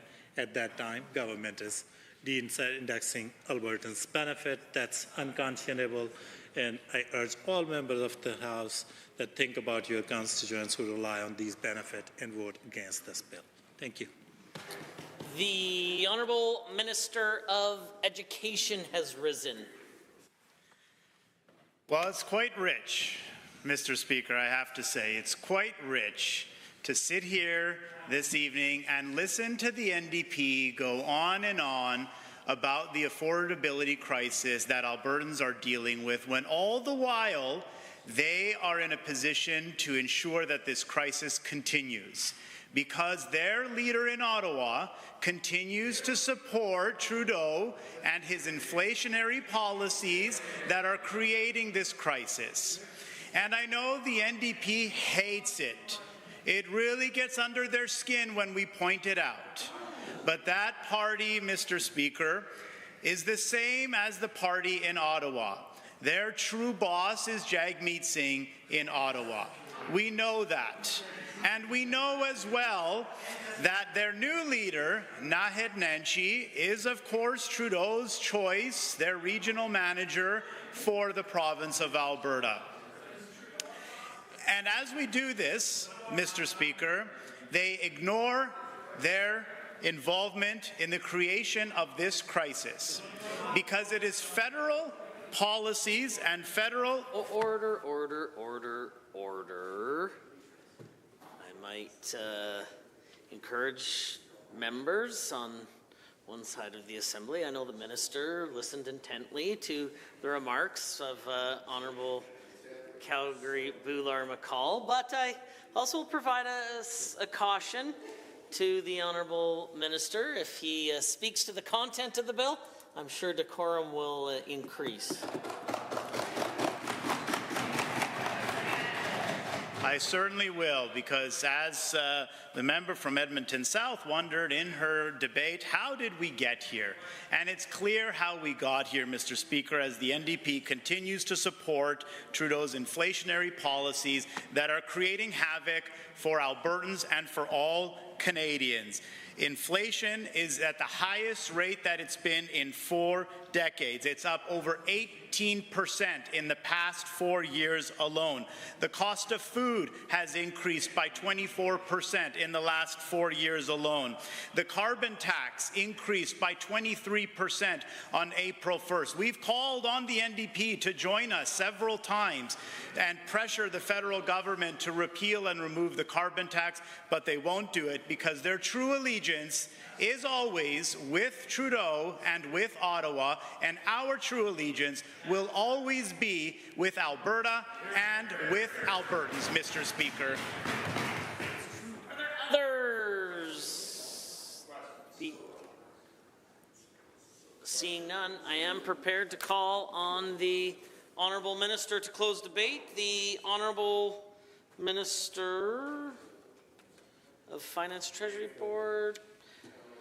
Honourable members, having heard the question as proposed by the Honourable Minister of Finance and the President of Treasury Board for second reading of Bill 32, the Financial Statutes Amendment Act 2024, all those in favour of the motion, please say aye. Aye. Any opposed, please say no. No. In my opinion, the ayes have it. That motion is carried and so ordered, and a division has been called. Call in the members.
So division has been called on second reading of Bill 32, the Financial Statutes Amendment Act 2024. All those in favour of the motion for second reading, please rise.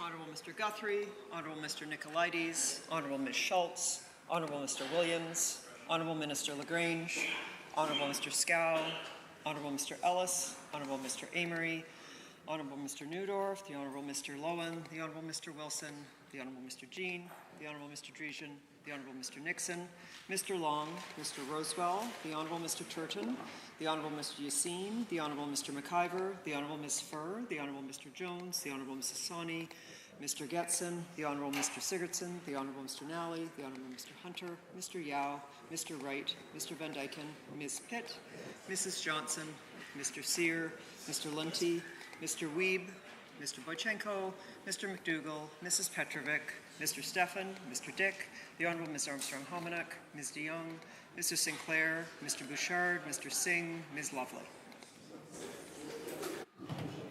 All those opposed to the motion, please rise. Mr. Haji, Member Arpan Paul, the Honourable Mr. Sabir, Member Brar, Member Eremenko, Ms. Chapman, Member Hoyle, Mr. Kozowski, Member Tejada, Ms. Renault, Ms. Hayter, the Honourable Member Ceci, the Honourable Ms. Sigurdsson, Mr. Dack, Ms. Goring.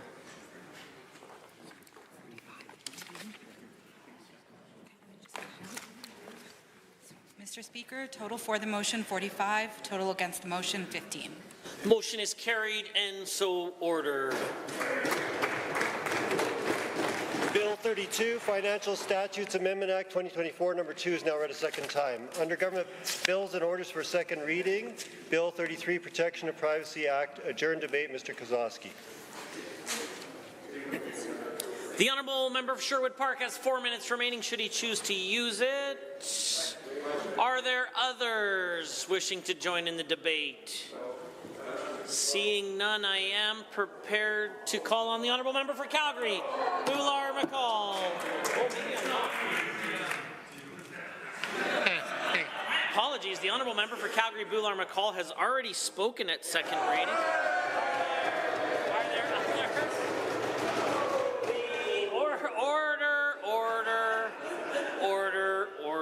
Order.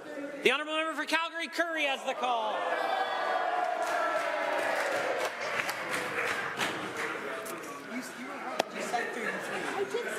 Well, Mr. Speaker, it is my pleasure to stand, as I'm sure it is for all the members here in this chambers, for me to stand and speak to Bill 33, clearly the Protection of Privacy Act.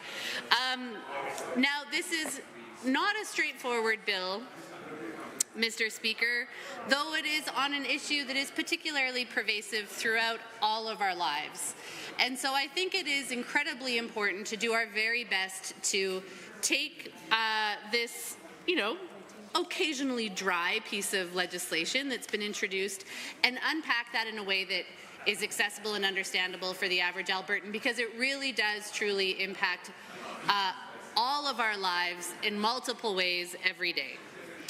I will say right off the top, though, that my comments are largely informed by the letter that was written by the Office of Information and Privacy Commissioner to the Minister of Technology and Innovation with a number of concerns, a couple of areas where they thought that, some of the changes in the Privacy and Protection Act were positive, but Order.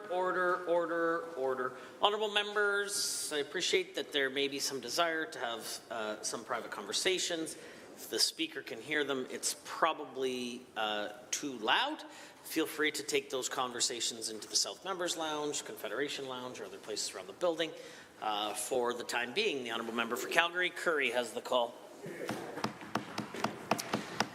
And so what Bill 33 is, Mr. Speaker, is a division of FOIP legislation that is separated out between Access to Information Act and the Protection of Privacy Act.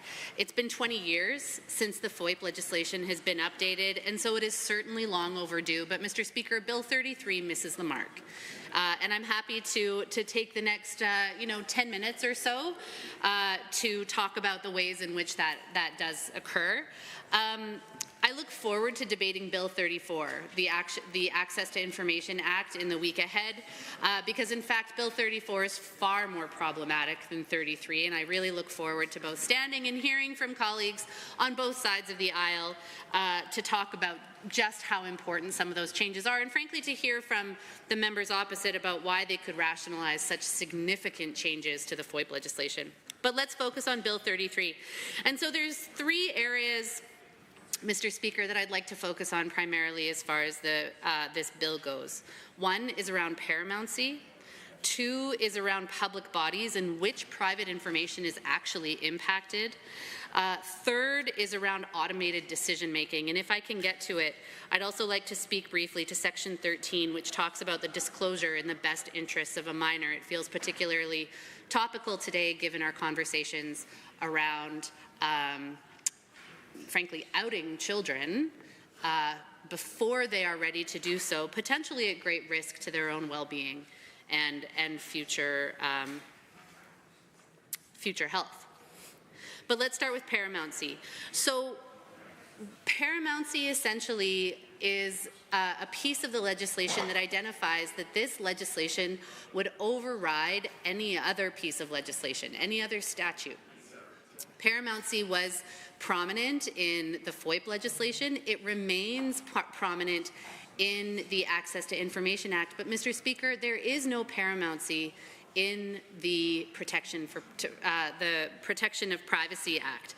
And as the Commissioner has noted, the absence was not identified as a concern from the Minister, but according to the Commissioner, this is problematic.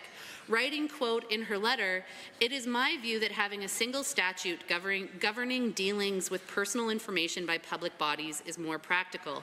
Any time another statute could equally govern dealings with information, it is necessary to review all possible statutes before deciding whether a given dealing with information is authorized other than by the PPA, Bill 33. To analyze how the various statutory provisions relate to one another is an unduly complex process." As I said, unquote, as I said off the top, this is a piece of legislation, though not exactly riveting reading, is incredibly impactful when it comes to the use, to the disclosure, to the ability to both view, access, and edit our personal information that is held, Mr. Speaker, by over 1,200 public bodies in this province. And so it is, wherever possible, incredibly important to make this process less complex, not more, so that the average Albertan can better understand how it impacts their lives and how it impacts the data that belongs to them. Though this legislation hasn't been updated in 20 years, we can certainly all appreciate here in 2024 just how much of our personal information is out there in the world. And all the more important to have a singular guiding piece of legislation that supersedes all others. I think about the Health Information Act, for example, Mr. Speaker. It is incredibly important that where other pieces of legislation or regulations impact the use and the collection and the disclosure of our private information, that there is, in fact, ultimately one piece of legislation to rule them all. And with the removal of paramountcy from Bill 33, that is making that incredibly more difficult to identify what is that singular piece of overarching legislation that we can all look to, that we can refer to with consistency and with consensus around the actual rules to protect that information. As I said, this is not a domain that needs to be made more complex. It needs to be simplified where possible, because this is certainly not a simple space in which to be operating. The Protection of Privacy Act is fundamental, and paramountcy affirms that. But unfortunately, as I said, it's in the Access to Information Act, but it is not in the Protection of Privacy Act, Mr. Speaker. The minister said that these bills, just earlier this week, the minister said that these bills bring Alberta in line with other jurisdictions, but in fact, paramountcy exists in the majority of information legislation in other provinces. In fact, Bill 33 on this particular point brings us farther away from existing legislation in other jurisdictions. It does not bring us closer together. It does not align with what other jurisdictions are doing. That is especially going to become more poignant when we discuss Bill 34. Now, I wanted to move on to my second point around public bodies and which private information is in fact impacted.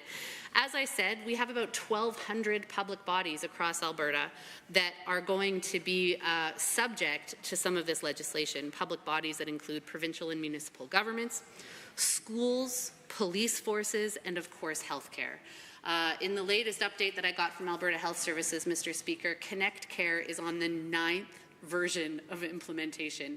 It has taken many, many years to sort through this incredibly complex undertaking when it comes to the sensitivity of healthcare information that we have.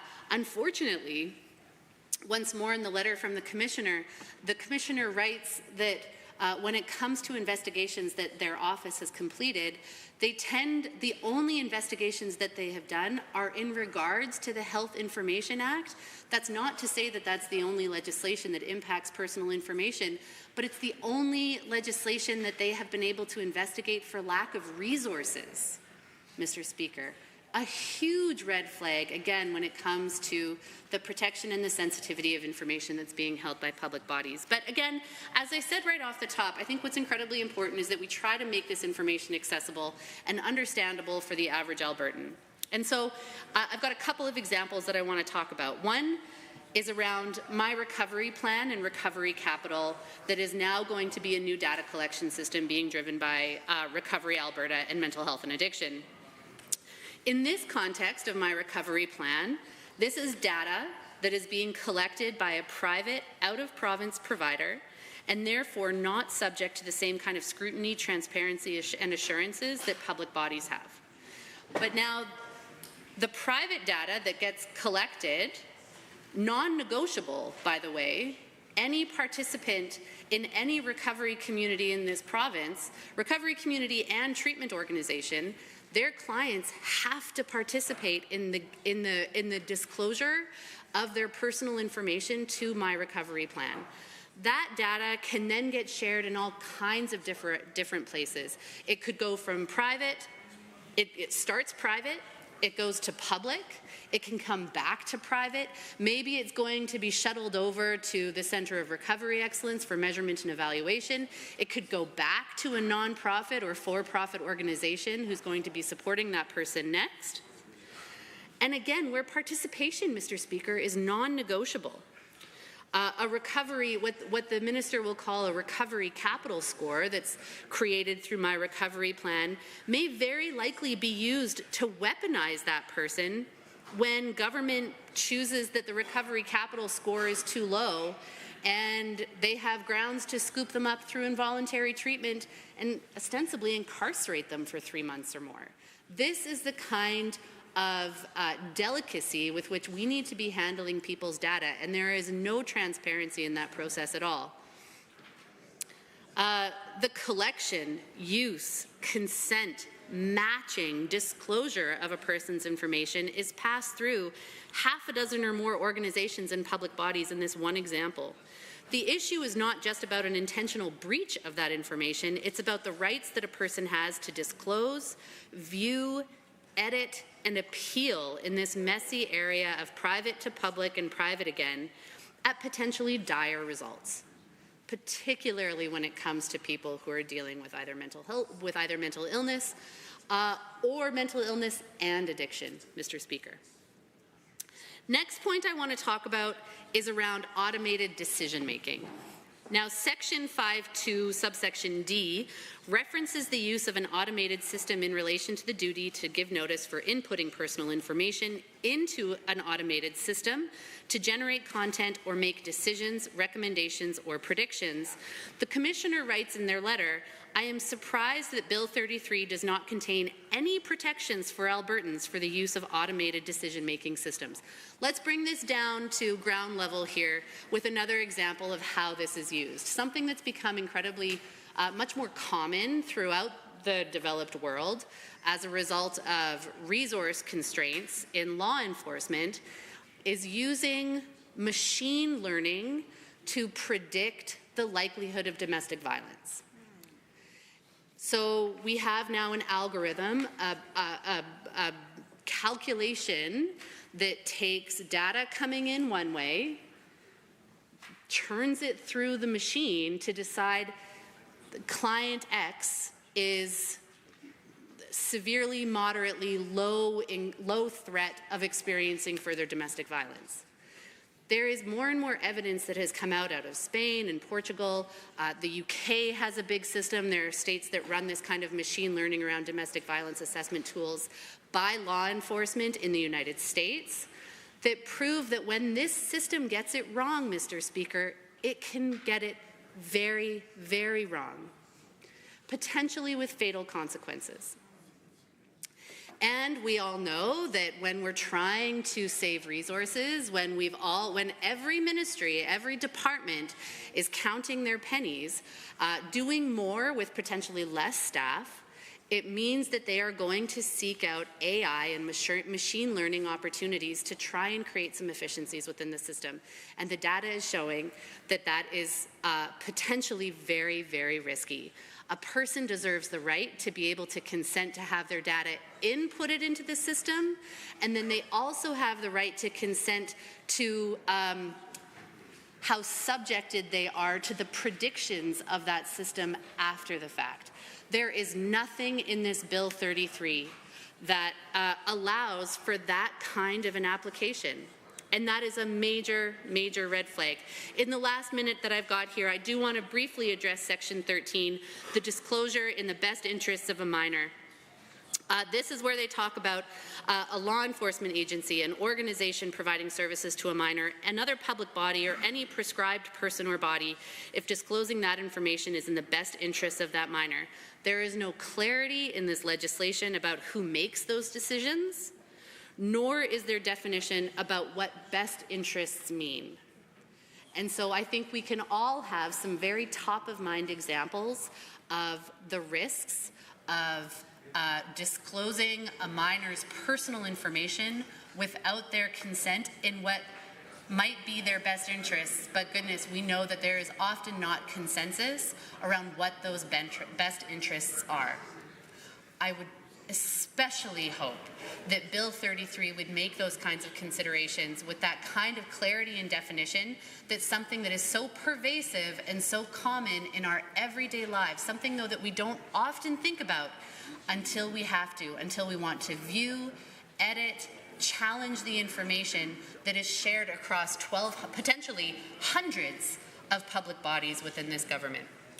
And so I would certainly encourage the people on this side and those on the other to oppose Bill 33. It has a lot more work to do. Thank you for the opportunity. Honourable members, is there others wishing to speak? The Honourable Member for Edmonton West Henday has the call. Thank you, Mr. Speaker. I rise in this House to oppose this legislation, not because we don't need it in the province, but because the way it is presently drafted misses the mark in many different ways for the reasons that follow. The most egregious of which is that Albertans do not have a clear and succinct right to know immediately when their data may have been breached by a government body.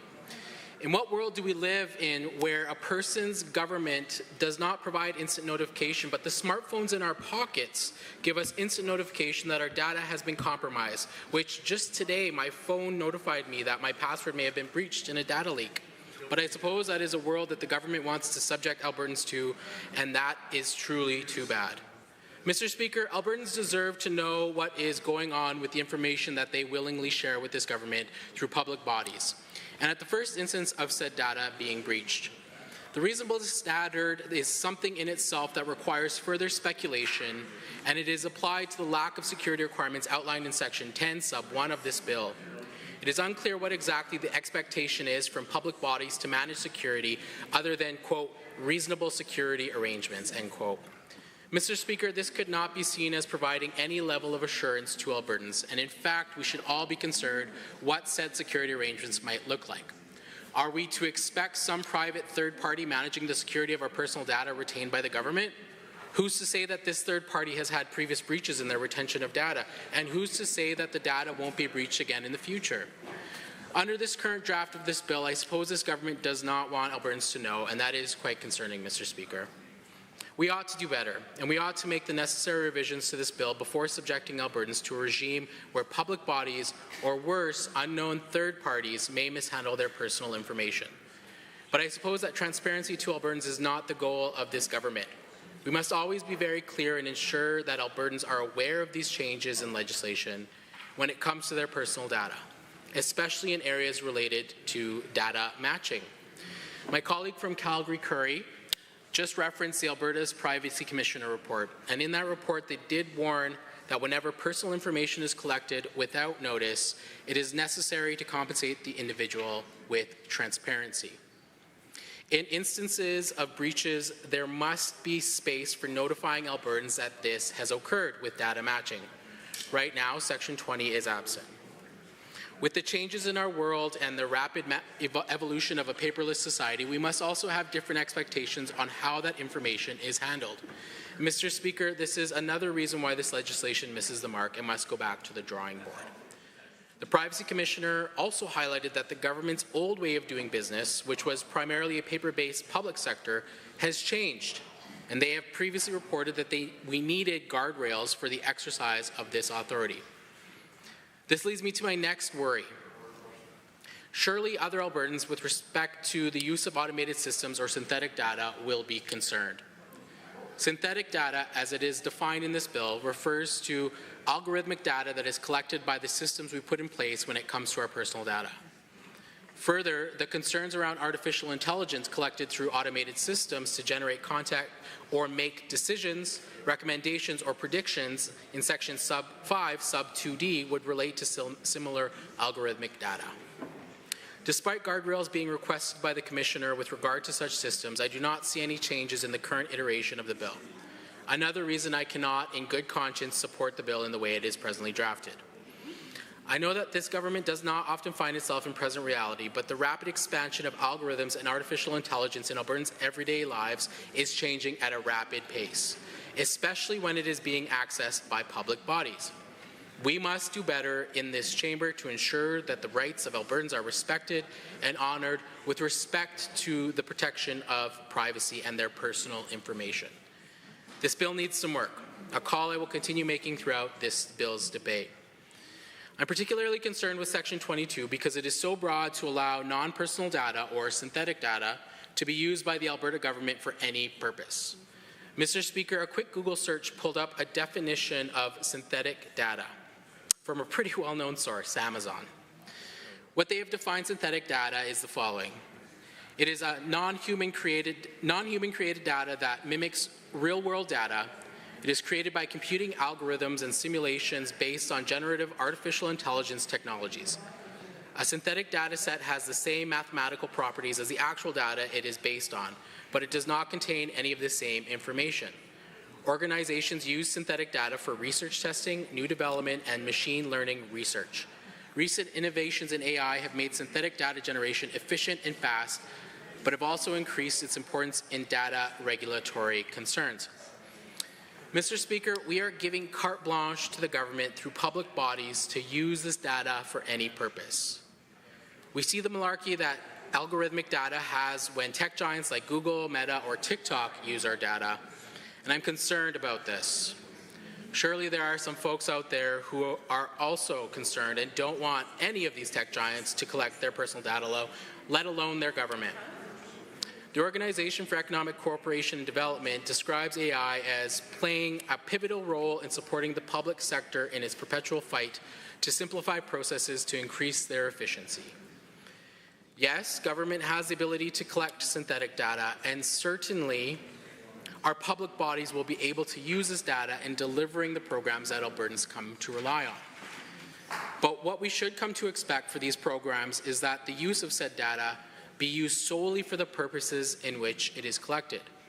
With the world moving in this direction and with the rapid expanse of artificial intelligence, we must have adequate safeguards in place to prevent future abuse. Section 22, unfortunately, does not do that, and it is my duty to bring this up in this chamber. In the article, Artificial Intelligence Accountability of Public Administration in Canada by Paul Daly, University Research Chair in Administrative Law and Governance at the University of Ottawa, assessments of the privacy regimes in Western Canada were identified with respect to the collection of information, and in each instance of the legislative regime, it was very specific to a particular public program. This is being varied by Section 22, and we need to be very, very clear when it comes to the use of synthetic data collected by public bodies in this province. I do not want the government's hands on my algorithmic data in such a far-reaching way, let alone the algorithmic data of Albertans without specific safeguards. I could support this bill if such safeguards were put in place, but the way that it's presently drafted, I'm concerned that we're not doing that. In that same paper I just referenced, Daly suggests the following. The design of algorithmic systems used in public administration would need to ensure personal information used in these systems is retained for the prescribed periods. The systems are created to comply with storage and access requirements. The systems are designed in a manner that is understandable and can be easily explained to meet disclosure obligations. And the systems are designed to enable review of data points and correct any inaccuracies. This list is not exhaustive, but it is a list that unfortunately is not what is reflected in anywhere of this bill, in particular Section 22 or Part 3 of this bill.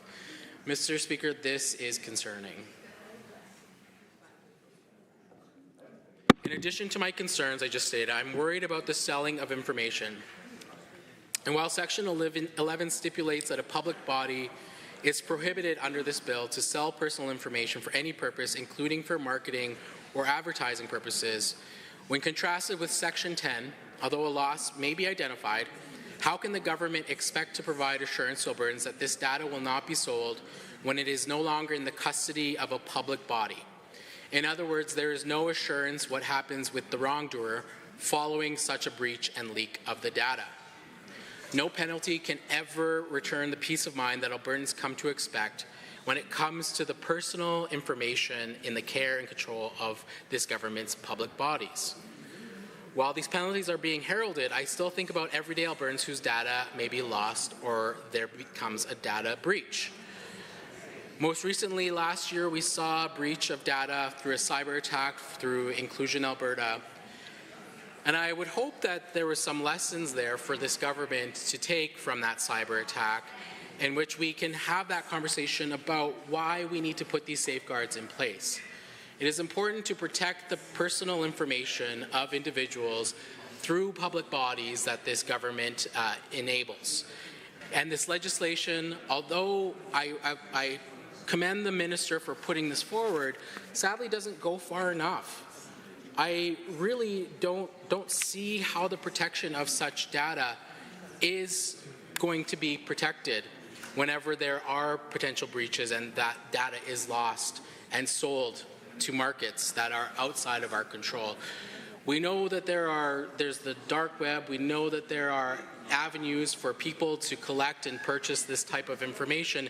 And sadly, it's still a pervasive issue that this bill does not deal with. And I'm certain that there are no plans to make these amendments to include those meaningful changes to ensure that Albertans' personal information are not breached by public bodies through these security arrangements that may or may not be reasonable.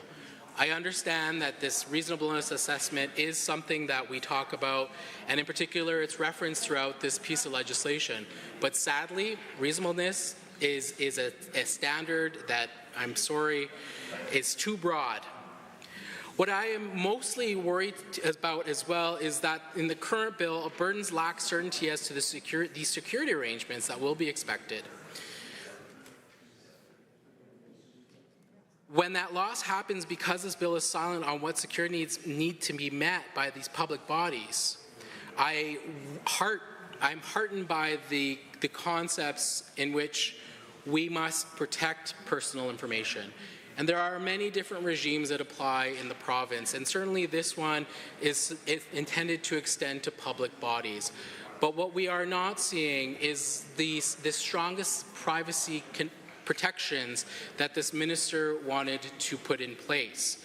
Mr. Speaker, while the minister stated he wanted to create these strongest privacy protections in the country, I'm sorry, Alberta, but this falls very short. In second reading, he even mentioned that this bill is intended to catch up our public bodies privacy legislation, which is in need of modernization. Yes, the internet has developed in such a way, and these smartphones and the data that is collected in them is moving at an exponential rate. Artificial intelligence has no bounds. We are in a position where it is learning faster than we are able to legislate. And although this bill has been drafted this year, artificial intelligence will catch up to it in a matter of time, in a quick amount of time, because we know that our need to modernize our legislation is certainly a requirement of us as legislators, but it's also a requirement that Albertans come to expect for us when they access public bodies. I worry about that breach that happened that I just mentioned with Inclusion Alberta. And what happened was the information of individuals was disclosed in an improper way. And this legislation, sadly, does not reflect this need to put these guardrails in place.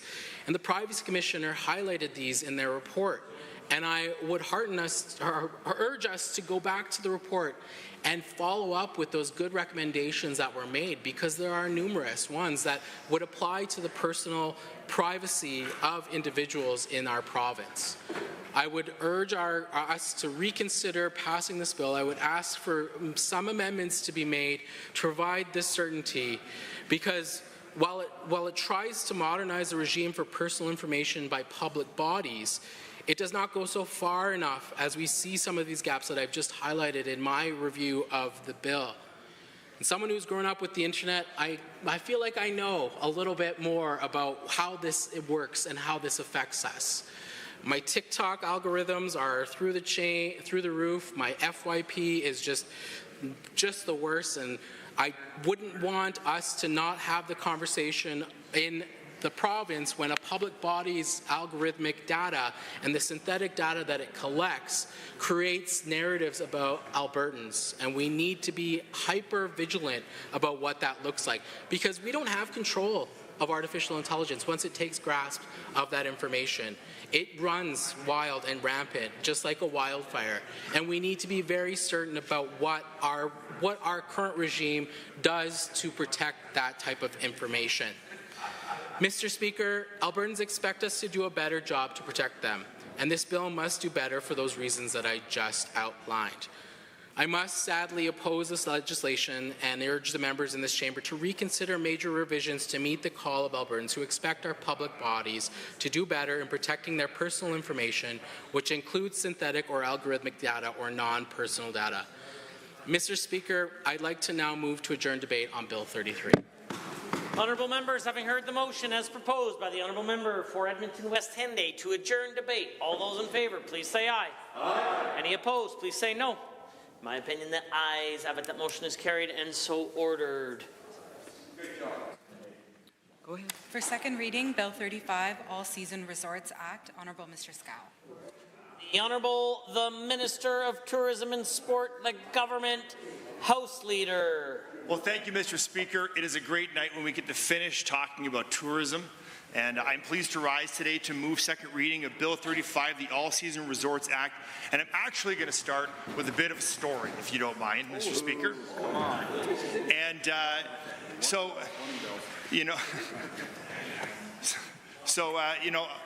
when I was younger, and I was about 15, my dad surprised me with tickets to a basketball game. Now, for those of you who don't know me, I am a die-hard Duke basketball fan. Like, I bleed blue, have since like the early 90s. And, people remember gifts they get sometimes, but they have core memories that they just never forget. And I will never forget the box those tickets came in Christmas time. I won't forget the look on my dad's face when I looked at him and realized what I saw in my hands, these tickets to go to this game in New York City against the St. John's Red Storm in the epicenter of sports at Madison Square Garden.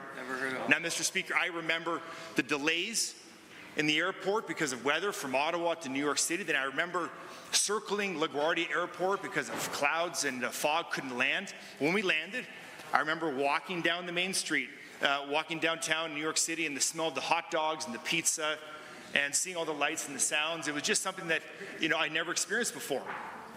And I also remember going and seeing a comedy show where I saw a very young Dave Chappelle stand up. And I remember laughing at a lot of the jokes, and my dad was a little more cautious about what I was laughing at given my age of being 15.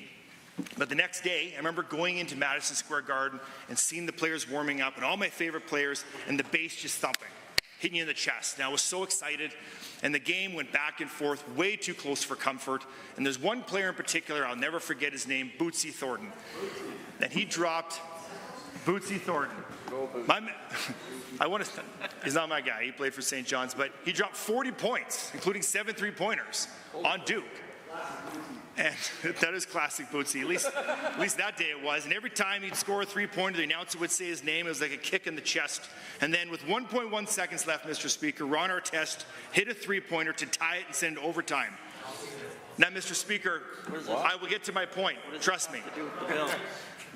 Duke pulled it out in the overtime frame, 92-88, and yes, I do remember the score. The point of this story is this. In tourism, we create memories, core memories that last a lifetime. Now, if you think about some of the best days of your lives, I think one of mine was when I got married. Don't remember the gifts I got necessarily, but I remember the day. We remember experiences, Mr. Speaker. And my job as the Minister of Tourism and Sport is to help curate those memories and sell this province to the rest of the country and sell it to the rest of the world. And make sure that Albertans as well know that we are here to help them explore their own backyard. And that is the purpose, Mr. Speaker, of the All-Season Resorts Act, because I have been to many places around the world, around Canada and the US, and the message is clear. It's a resounding message that we have so much to offer, and the world wants more Alberta. They want more Alberta. They want more what we have to offer. And so, Mr. Speaker, that's why I'm so grateful to go back to the beginning of 2023 with the Premier, created the Ministry of Tourism and Sport, giving us the opportunity to focus on some of the priorities of economic development in the tourism sector. And so I credit the Premier for that vision, because, Mr. Speaker, without that, we wouldn't have been able to put forward our long-term tourism strategy that was released earlier this year in February. And part of that strategy, Mr. Speaker, was to set a goal of $25 billion of visitor spend every year by 2035. Now, some may say that's an ambitious goal, but I feel it's definitely achievable given our strategy. And our plan is working, Mr. Speaker. In 2023 alone, Alberta saw $12.7 billion of visitor spend in our province.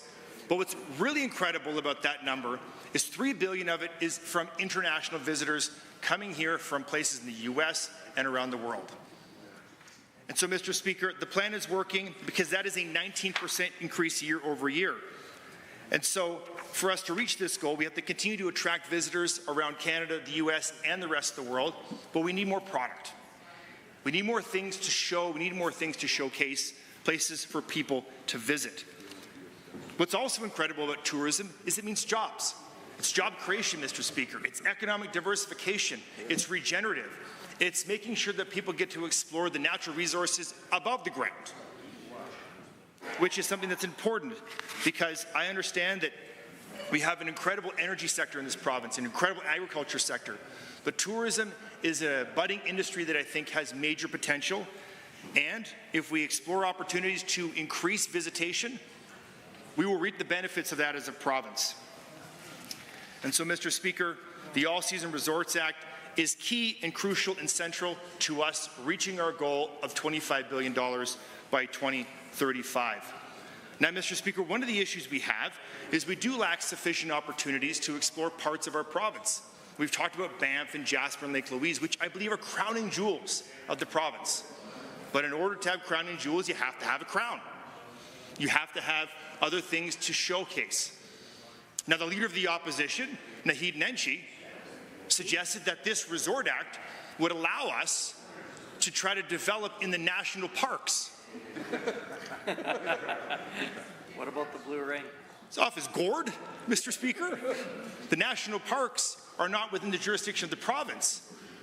And I would think that someone who's been around politics as long as that person has, that non-member has, I should say, that he would know that we cannot develop in the national parks. That is not our jurisdiction. So we will be looking at opportunities on Crown land in the province outside of the national parks. Mr. Speaker, there is precedence for this. The British Columbia took a very active approach in resort development over 2 decades ago. And as a result of that vision, they have seen over 13 all-season resorts in their province alone. We're talking everything, places that have summer, fall, spring, and winter activities, whether it's skiing, mountain coasters, restaurants, nightclubs, spas, you name it, Mr. Speaker, they have it because they understand the importance of tourism and visitation. And as a result, they have seen significant economic benefits. These all-season resorts are the main reason why BC's tourism sector generates $7 billion more than Alberta does each year and creates far more jobs.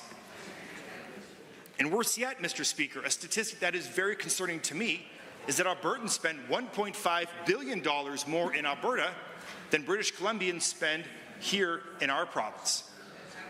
And that is a problem for us, Mr. Speaker, but we are going to flip that statistic and we are going to signal to the rest, to our visitors, that Alberta is open for business and we have great things to show to the rest of the world. So the All-Season Resorts Act represents a smart, forward-thinking, made-in-Alberta plan to increase our four-season offerings. Now, it is informed by the British Columbia model, but it is the Alberta model for resort development, understanding that Alberta, in my humble opinion, Mr. Speaker, does it best, and we will do it best. Now, currently, the process for all-season resort development in Alberta, it is complex, it is confusing, it is subjective, it's spread across multiple ministries, Mr. Speaker, and it just hasn't been given priority. And so, that's why we're housing it in one ministry. Also, as a result of the complexity of resort development in the province, we have seen projects go unapproved for sometimes as long as 10 years. That's a problem. There is a perception about Alberta that we are not the best place to do investment for tourism within the financial sector. The tourism investors in our province are a bit too risky. Now, in what world is that the Alberta way? It is not. And so, Mr. Speaker, we are going to change that. Now, if passed, the all-season resorts will establish a clear and straightforward resort development approval process for applicants to follow, ensuring that projects follow all environmental review and Indigenous engagement requirements. That is a crucial point to make, Mr. Speaker. Nothing is going to change from the approval process. It will provide a one-window approach to attract private capital investment into the province, into the tourism sector, by creating a single regulator for all-season resort development in Alberta's provincial Crown lands. And if passed, this regulator will be a new all-season resorts branch within the Ministry of Tourism and Sport. This is creating a one-window approach that will increase investor confidence and attract private capital investment to Alberta's tourism sector, signaling that Alberta is open for business. Additionally, the All-Season Resorts Act will introduce 99-year leases to strengthen investor confidence and provide lending institutions certainty for their investments in Alberta's tourism sector. We'll also designate some public lands as all-season resort areas, and that is land that is already set aside for public multi-use purpose. Even more importantly, the responsible, sustainable development of all-season resorts, similar to those of places like Whistler, Big White found in BC, will create opportunities for Alberta, creating jobs, bolstering local economies and businesses, and generating long-term economic growth for the regions in which they reside. These resorts will also give Albertans a way to explore more of their own backyard, Mr. Speaker, something we all want. Because all-season resorts just aren't about attracting tourists, but they're also about enhancing opportunities and the quality of life for Albertans.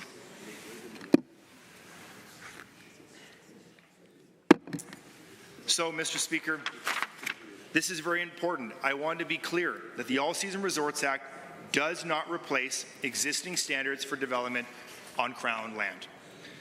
That bears repeating. No existing environmental or Indigenous consultation standards will be replaced. Any new development proposed under the All-Season Resorts Act will be required to maintain the same rigorous environmental reviews and consultations with Indigenous people prior to final approval being obtained. And the Act simply consolidates the existing standards and requirements under the new regulator to create a one-window approach. And the All-Season Resorts Act ensures this commitment by Alberta's world-class environmental standards by directly pointing to the pre-existing standards and requirements via schedules rather than transposing them to word for word in the Act. Because our land is vital to our future, Mr. Speaker. It's a beautiful landscape and it makes us the envy of the rest of the world. And by focusing development on well-managed areas, we can preserve Alberta's natural beauty for generations and residents alike and visitors. And the government involvement will be focused where it should be. Mr. Speaker, that is on ensuring that those who share our vision for sustainable tourism development can create unparalleled experiences right here in Alberta. And I urge all members to support Bill 35, the All-Season Resorts Act. Thank you, Mr. Speaker. Honourable members, the Honourable Minister of Tourism and Sport has moved second reading of Bill 35, the All-Season Resort Act. Is there anyone else wishing to join in the debate? The Honourable Member for Edmonton Castle Downs. Thank you, Mr. Speaker. It's a pleasure to rise tonight to speak to Bill 35, the All Seasons Resort Act. And, you know, I'm a little bit shocked at how the minister opened up his remarks, talking about the importance of his childhood memories traveling to New York. I can tell you, Mr. Speaker, that I was born and raised here in Alberta, and some of my best memories of travel are from right here in this province. It's learning to ski at Marmot Basin and being in the lineup.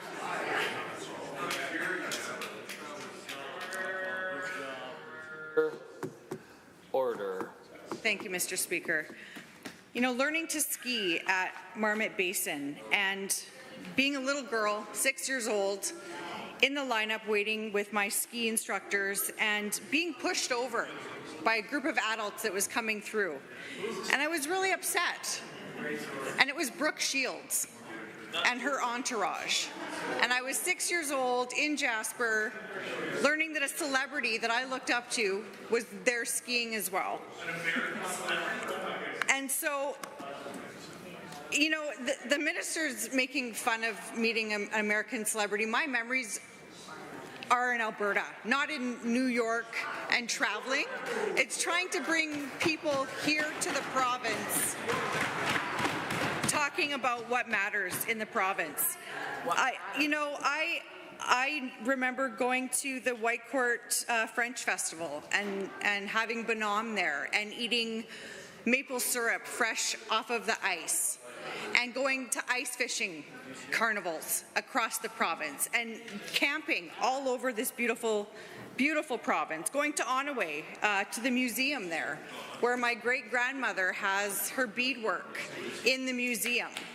There are so many things that this province has to offer, Mr. Speaker, and it's disappointing that our own minister starts talking about the importance of tourism and references the United States. So, Bill 35 is an all-seasons resort act. And I think on this side of the House, we're genuine in what we want to see in Alberta tourism. We want more and more people to come and enjoy our province.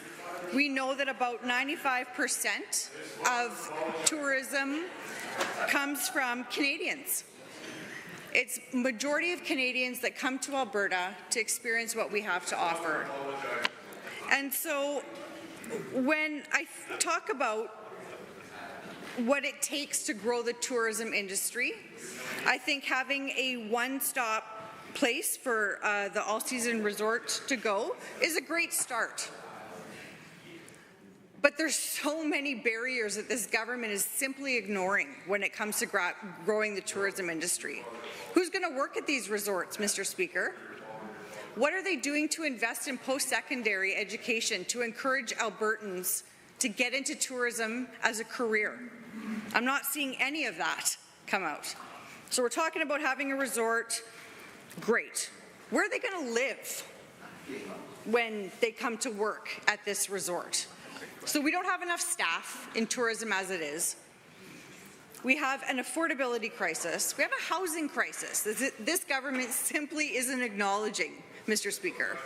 When we look at some of the places where the highest rents are, it happens to also be where our beautiful landscapes are.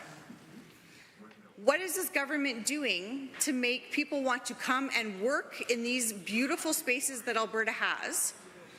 They're not looking at minimum wage. They're not looking at housing. They're not looking at health care. They're absolutely not looking at the things that make people want to come and work and stay in the province. So when an investor is looking at the province, absolutely we have beautiful mountains. We have beautiful valleys and fishing and camping, so many beautiful places. But how are we going to attract people to work in those beautiful places, Mr. Speaker? I think that this government is just missing so much when it comes to this goal that they have about expanding tourism in the province. We agree. We want to see it grow. We want to see it expand. But we also want to see a plan for how they're going to do that, because it's completely empty when it comes to supporting the people that actually are going to do the work at these resorts.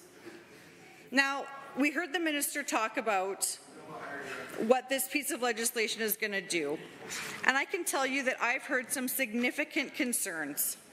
Number one, being from municipalities.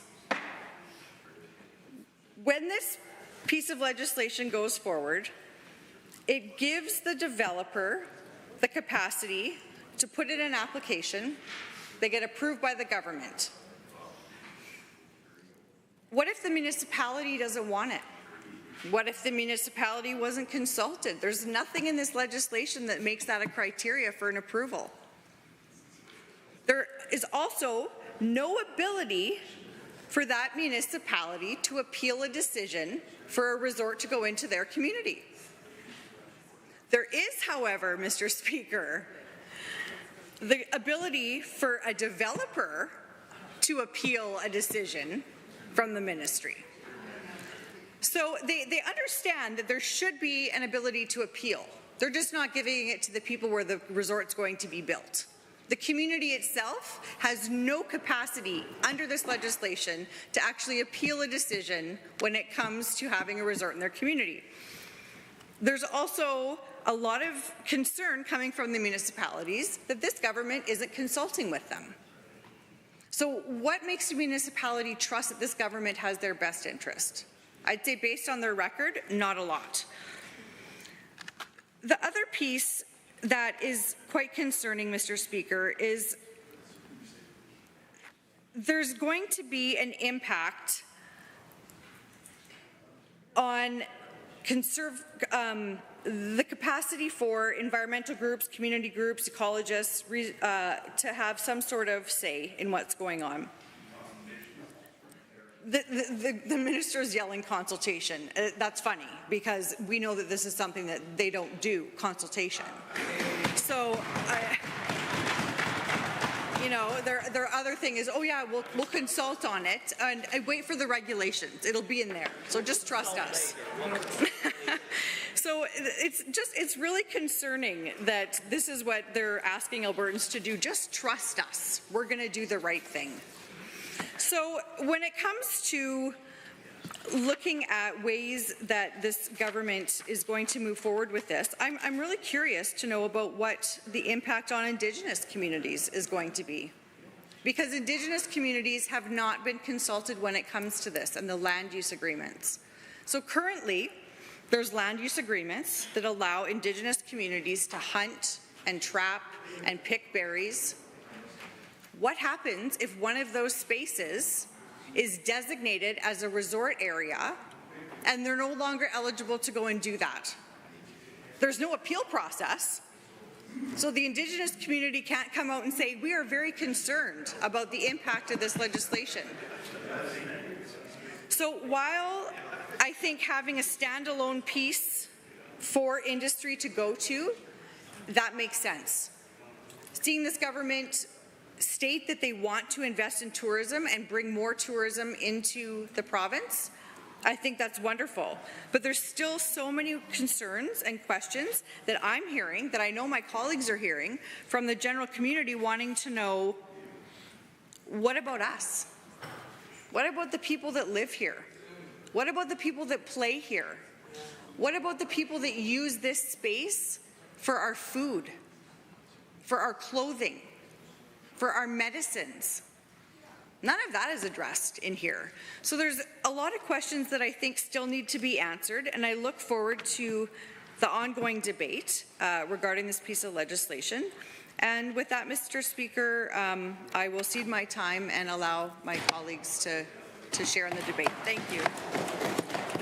Are there others wishing to join in the debate? Seeing none. What do you guys want here? The honourable member for Edmonton Decore has the call. Thank you, Mr. Speaker. I rise to speak on Bill 35, All-Season Resort Act. Well, Mr. Speaker, tourism is more than just a visit or a visitor, as my colleague, the member for Edmonton Castledown, just mentioned. It's not a visit to a New York or any other destination. It's more than that, Mr. Speaker. It's a vital contributor to any given jurisdiction's economic diversification. It is job creation, and it is community enrichment. It is the story of that particular jurisdiction. On this side of the House, Mr. Speaker, we are proud to champion the growth and the prosperity of Alberta's tourism industry, a cornerstone of our province's economy and identity. Tourism is a sector that showcases the very best of what our province has to offer, the unparalleled beauty of the natural scape of this province, the vibrancy of the cultural heritage of the province, and the warmth and the resilience of the people of this province. Every year, Mr. Speaker, millions of travelers come to Alberta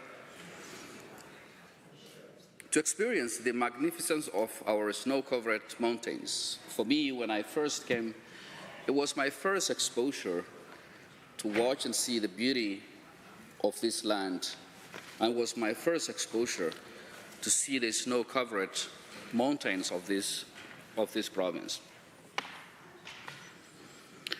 The limitlessness of our prairies and the serenity of the tree-filled forests across this province. Visitors come to explore the iconic destinations like Banff and Jasper, but also to discover the hidden treasure of the rural communities, the Indigenous communities, the small towns, and the urban centers of this province. It's not just about the numbers that the minister just spoke. It's about fostering the deep connection that visitors will get with the province and its people. That is what creates an opportunity for those visitors to be wanting and to be willing to come back and visit our province. The importance of this sector cannot be overstated, Speaker. It generates billions of dollars in revenue for the province. It creates tens and thousands of jobs. It supports countless local businesses, from hotels to restaurants to outdoor adventures and the cultural institutions. So these are businesses and entrepreneurs that benefit from tourism. But this requires an investment, and an investment can happen for various opportunities when they exist on the ground. Speaker, the Minister spoke about investor confidence, but there are some reasons that, or some factors that create problems when it comes to investor confidence. And good examples of those include, as my colleague talked about, creating the workforce that is required in this sector, attracting those skilled workers who can work within that sector, and retaining those. But that is not the case. The province has, you go and look into in terms of retaining the skilled workers that are required for many sectors, we're not having the highest retention when you compare with other provinces. And when it comes in terms of attracting, you need to create the environment where what people look into. And one good example of that is that we're having inflation rates that are higher than the other provinces. So visitors pay attention to that. It comes with cost. They compare with that. And those are some of the things that, Mr. Speaker, that the government is not addressing, and the minister did not highlight about what his government is going to do about that for the sector to thrive. Most of the visitors that come to the province are Canadians. Around 96%. This needs to change. This needs to change because we need to attract and become international destinations when it requires tourism. That is how you invest in the sector.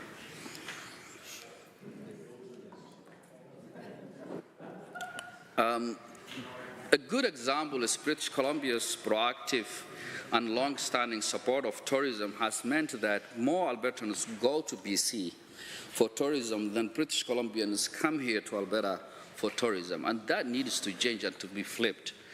But it's not what the minister has proposed. It's building the infrastructures that are required for that to happen, which is not what's happening. Some of the good example is that my colleague talked about is that people, when they come here, the workers that come here in this sector require housing. They do require some sort of a stability where they can see. So you have a government that's on one hand creating an instability in the sense of creating what is it called when laborers will not know how their pensions will work because of whether it is going to be Alberta pension plan as they talked about, or whether it's going to be Canada pension plan as they talked about, without sharing what that information would be. So investment confidence is kind of impacted by some of those unstable policies that the government is doing across the board on many sectors. One of the challenges is when it comes to international destination. We talked about in terms of increasing what we need international destination for tourism. Is unlike BC, only 6% of international flights arrive in Alberta, and only 13% of the U.S. flights. And that's something that needs to change for us to create a destination for tourism and build the sector. Because with that, you're diversifying the economy. But the bill is very short on that, Mr. Speaker, to address some of those challenges that the sector is struggling with. Along with the limited international flights as a destination, inflation and labor costs continue to pose significant challenge. The cities of Edmonton and Calgary, according to the latest numbers, have the highest inflation compared to the rest of other comparable major cities in the country. So it's essential that we protect and promote everything in our ability to make the sector stronger and the province a desirable destination for tourism. Our priority need to address some of the root causes that are actually preventing for that to happen, which is how do you promote an increase in terms of making it an international destination for tourism, and how do you address the issues of the labor chaos that exists, that this government has created in terms of impacting on confidence. So these are some of the issues, but this bill doesn't address that. What it does is that it gives the minister excessive power without the necessary checks and balances, and that doesn't create to enable the sector to be what it's desired to be. So with that, Mr. Speaker, I concede the rest of my time, my colleague. Are there others? The honourable member for Calgary, Buffalo. Thank you very much, Mr. Speaker, and I'll briefly just address a few concerns that I have with the bill as well. But first, I'd like to start with a story. Mr. Speaker. Not really a story. Many people have talked about what's important to them in terms of Alberta's tourism in Alberta and where they've gone and the things they remember about Alberta. And for maybe the last 5, 6, 7 years, Mr. Speaker, for a couple times a summer, I go backpacking with friends 4 or 5 days in a row. 6 days in a row, and the only limitation is, the amount of food we can carry. The packs get quite heavy. We've been to the most pristine parts of this province, in the Northern Rockies, in the Middle Rockies, in the Southern Rockies, and almost places not touched by humans in terms of development or anything like that. And Mr. Speaker, I do my bit to stay away from the crowded areas where tourists go for the most parts, and Banff, Lake Louise, Jasper corridor, and I can tell you that Alberta is incredible, and it should have the recognition that we have one of the best places in the world for tourists to come, even people who live here. But, Mr. Speaker, I think that the minister gave an apt metaphor when he said he wanted to create a one-window approach to all-season resort development in this province. But if I can just take that metaphor a little farther, the window is open for people who want to develop all-season resorts, but it's closed for anybody who has concerns about what those resorts might do to Alberta and the landscape. And my colleague on the far end here talked about the uses of those land by Indigenous people and all those other things. So, Mr. Speaker, I just want to say that I've read the bill, of course, and thought about it, heard some of the debate from the other side and our side, and I can tell you that I understand why the tourism industry wants to see growth in their sector.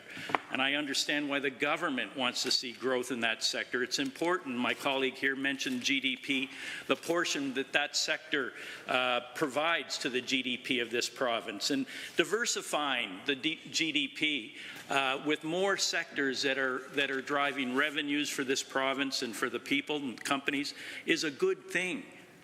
But Mr. Speaker, and certainly diversification will help us, because we know that in 2015, 2016, there was significant recession in this province that showed that we are too dependent on one sector, the oil and gas sector, for income. And it was it was really problematic. And of course, during COVID, we saw that there was a lack of demand for oil and gas, and revenues dropped again. And the highest deficit of the entire province's history was on that government's watch, where they were $23 billion in the hole because of COVID.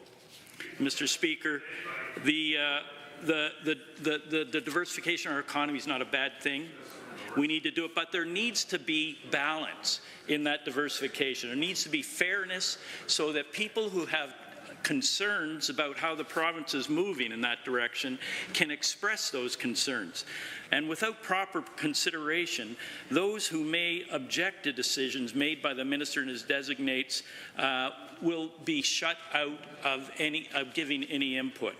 So that the balance has been tipped, Mr. Speaker, in favour of potentially unchecked development.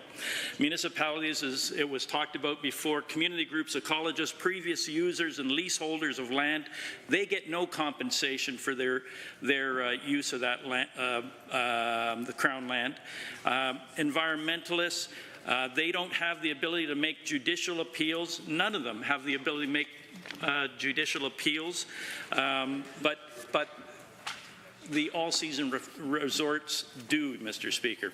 So those are some of the concerns I have, and I just wanted to say that I get it that 3 out of the 5 current tourism zones, notably Banff, Lake Louise, have significant crowding issues, and having more zones in this province where tourists go is not a bad thing, but we can't let it be unchecked from consideration by the potential problems.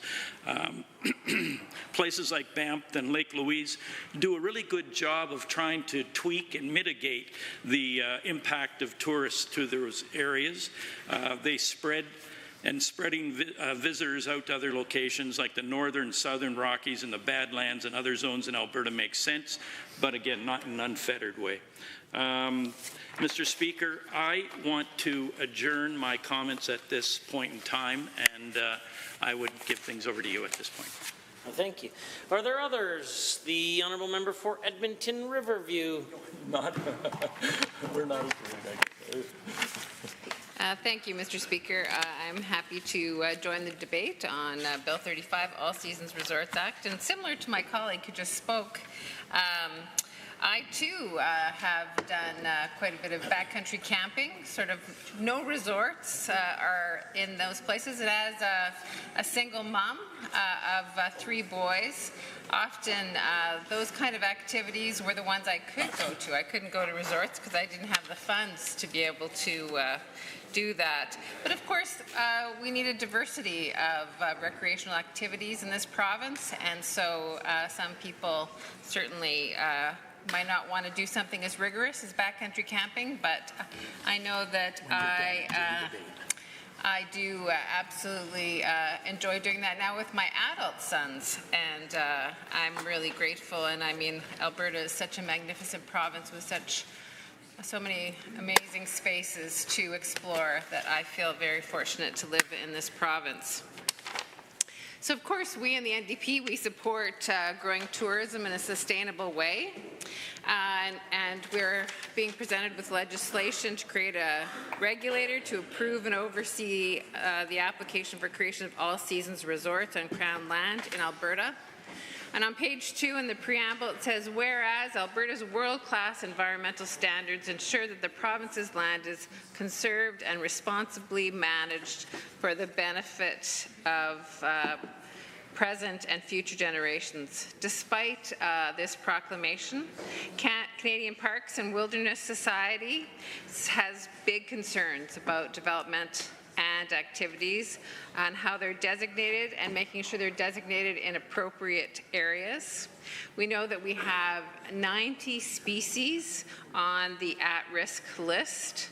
As of January 2024, examples of some of these endangered species that absolutely live on Crown land are the sage grouse, whooping crane, burrowing owl, swift fox. And so what is the plan to make sure that these species are protected and not further endangered by the development of these resorts? Certainly this is something the Canadian Parks and Wilderness Society are very concerned about. What's UCP planning to do to ensure these species are protected?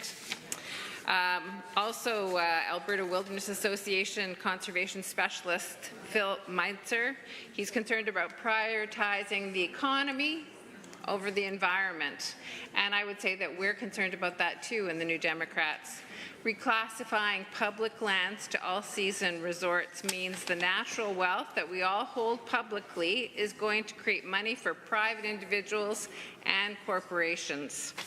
Kennedy Halverson of the Alberta Wilderness Association also is concerned oftentimes economic opportunities will trump environmental protections. And of course we must have an important balance for both of those areas. She recommends that the provincial government designated more sensitive areas as parks and protected areas to help preserve threatened wildlife and plants. So we certainly, the minister in his opening remarks did talk about, oh, we're going to do all the environmental concerns, we're going to make sure everything's okay, and we're going to do the Indigenous consultation. But having read the legislation, I didn't see anything about Indigenous consultation, and so I certainly want to presence the government to make sure that that is done and done respectfully. Even the government's own website talks about how the management and development of provincial crown land and natural resources is subject to legal and constitutional duty to consult with First Nations and Métis settlements. So, and it outlines an extensive process on the government's own website that have several stages of consultation, and some of the areas in terms of exploring the concerns are making sure that the government is listening to modifications for project design, modifications for project location, project timing, mitigation of negative impacts on projects to concerns that the Indigenous people are bringing forward. So it's really incumbent on the government to make sure that they do that, because it is not in the legislation, but it is an important aspect of making sure that we are respecting the First Nations who came much before us. We're settlers on this land, and it's very important that we are working closely with First Nations and Métis settlements, and that they have significant input into this. And I will accept the minister's word here, but I just would like it on the record that it's not showing in the legislation. So it's very important that the UCP fulfill on that. So, we want to grow Alberta's tourism industry. We want to see more tourists in Alberta. We support this growth, but as we've discussed previously, there needs to be a balance between the economic growth and environmental protections. And we understand, too, that our visitor expenditures have gone down 33% below pre-pandemic levels for international travelers. So of course we do want to invite those people back, and we want to make sure that they have choices in Alberta. But we want to make sure that we are also being respectful of environment and of Indigenous people's concerns. So the whole package needs to come together for this legislation to work properly for Albertans. And with that, Mr. Speaker, I will adjourn debate. Honourable members, having heard the motion as proposed by the Honourable Member for Edmonton Riverview to adjourn debate, all those in favour, please say aye. Aye. Any opposed, please say no. In my opinion, the ayes have it. That motion is carried and so ordered. The Honourable, the Government House Leader. Thank you, Mr. Speaker. I move that the Assembly be adjourned until tomorrow at 1:30 p.m. Honourable members, having heard the motion as proposed by the Honourable the Government House Leader to adjourn debate till tomorrow at 1:30 p.m. All those in favour, please say aye. Any opposed, please say no. In my opinion, the ayes have it. That motion is carried and so ordered, and the House stands adjourned until tomorrow at 1:30 p.m.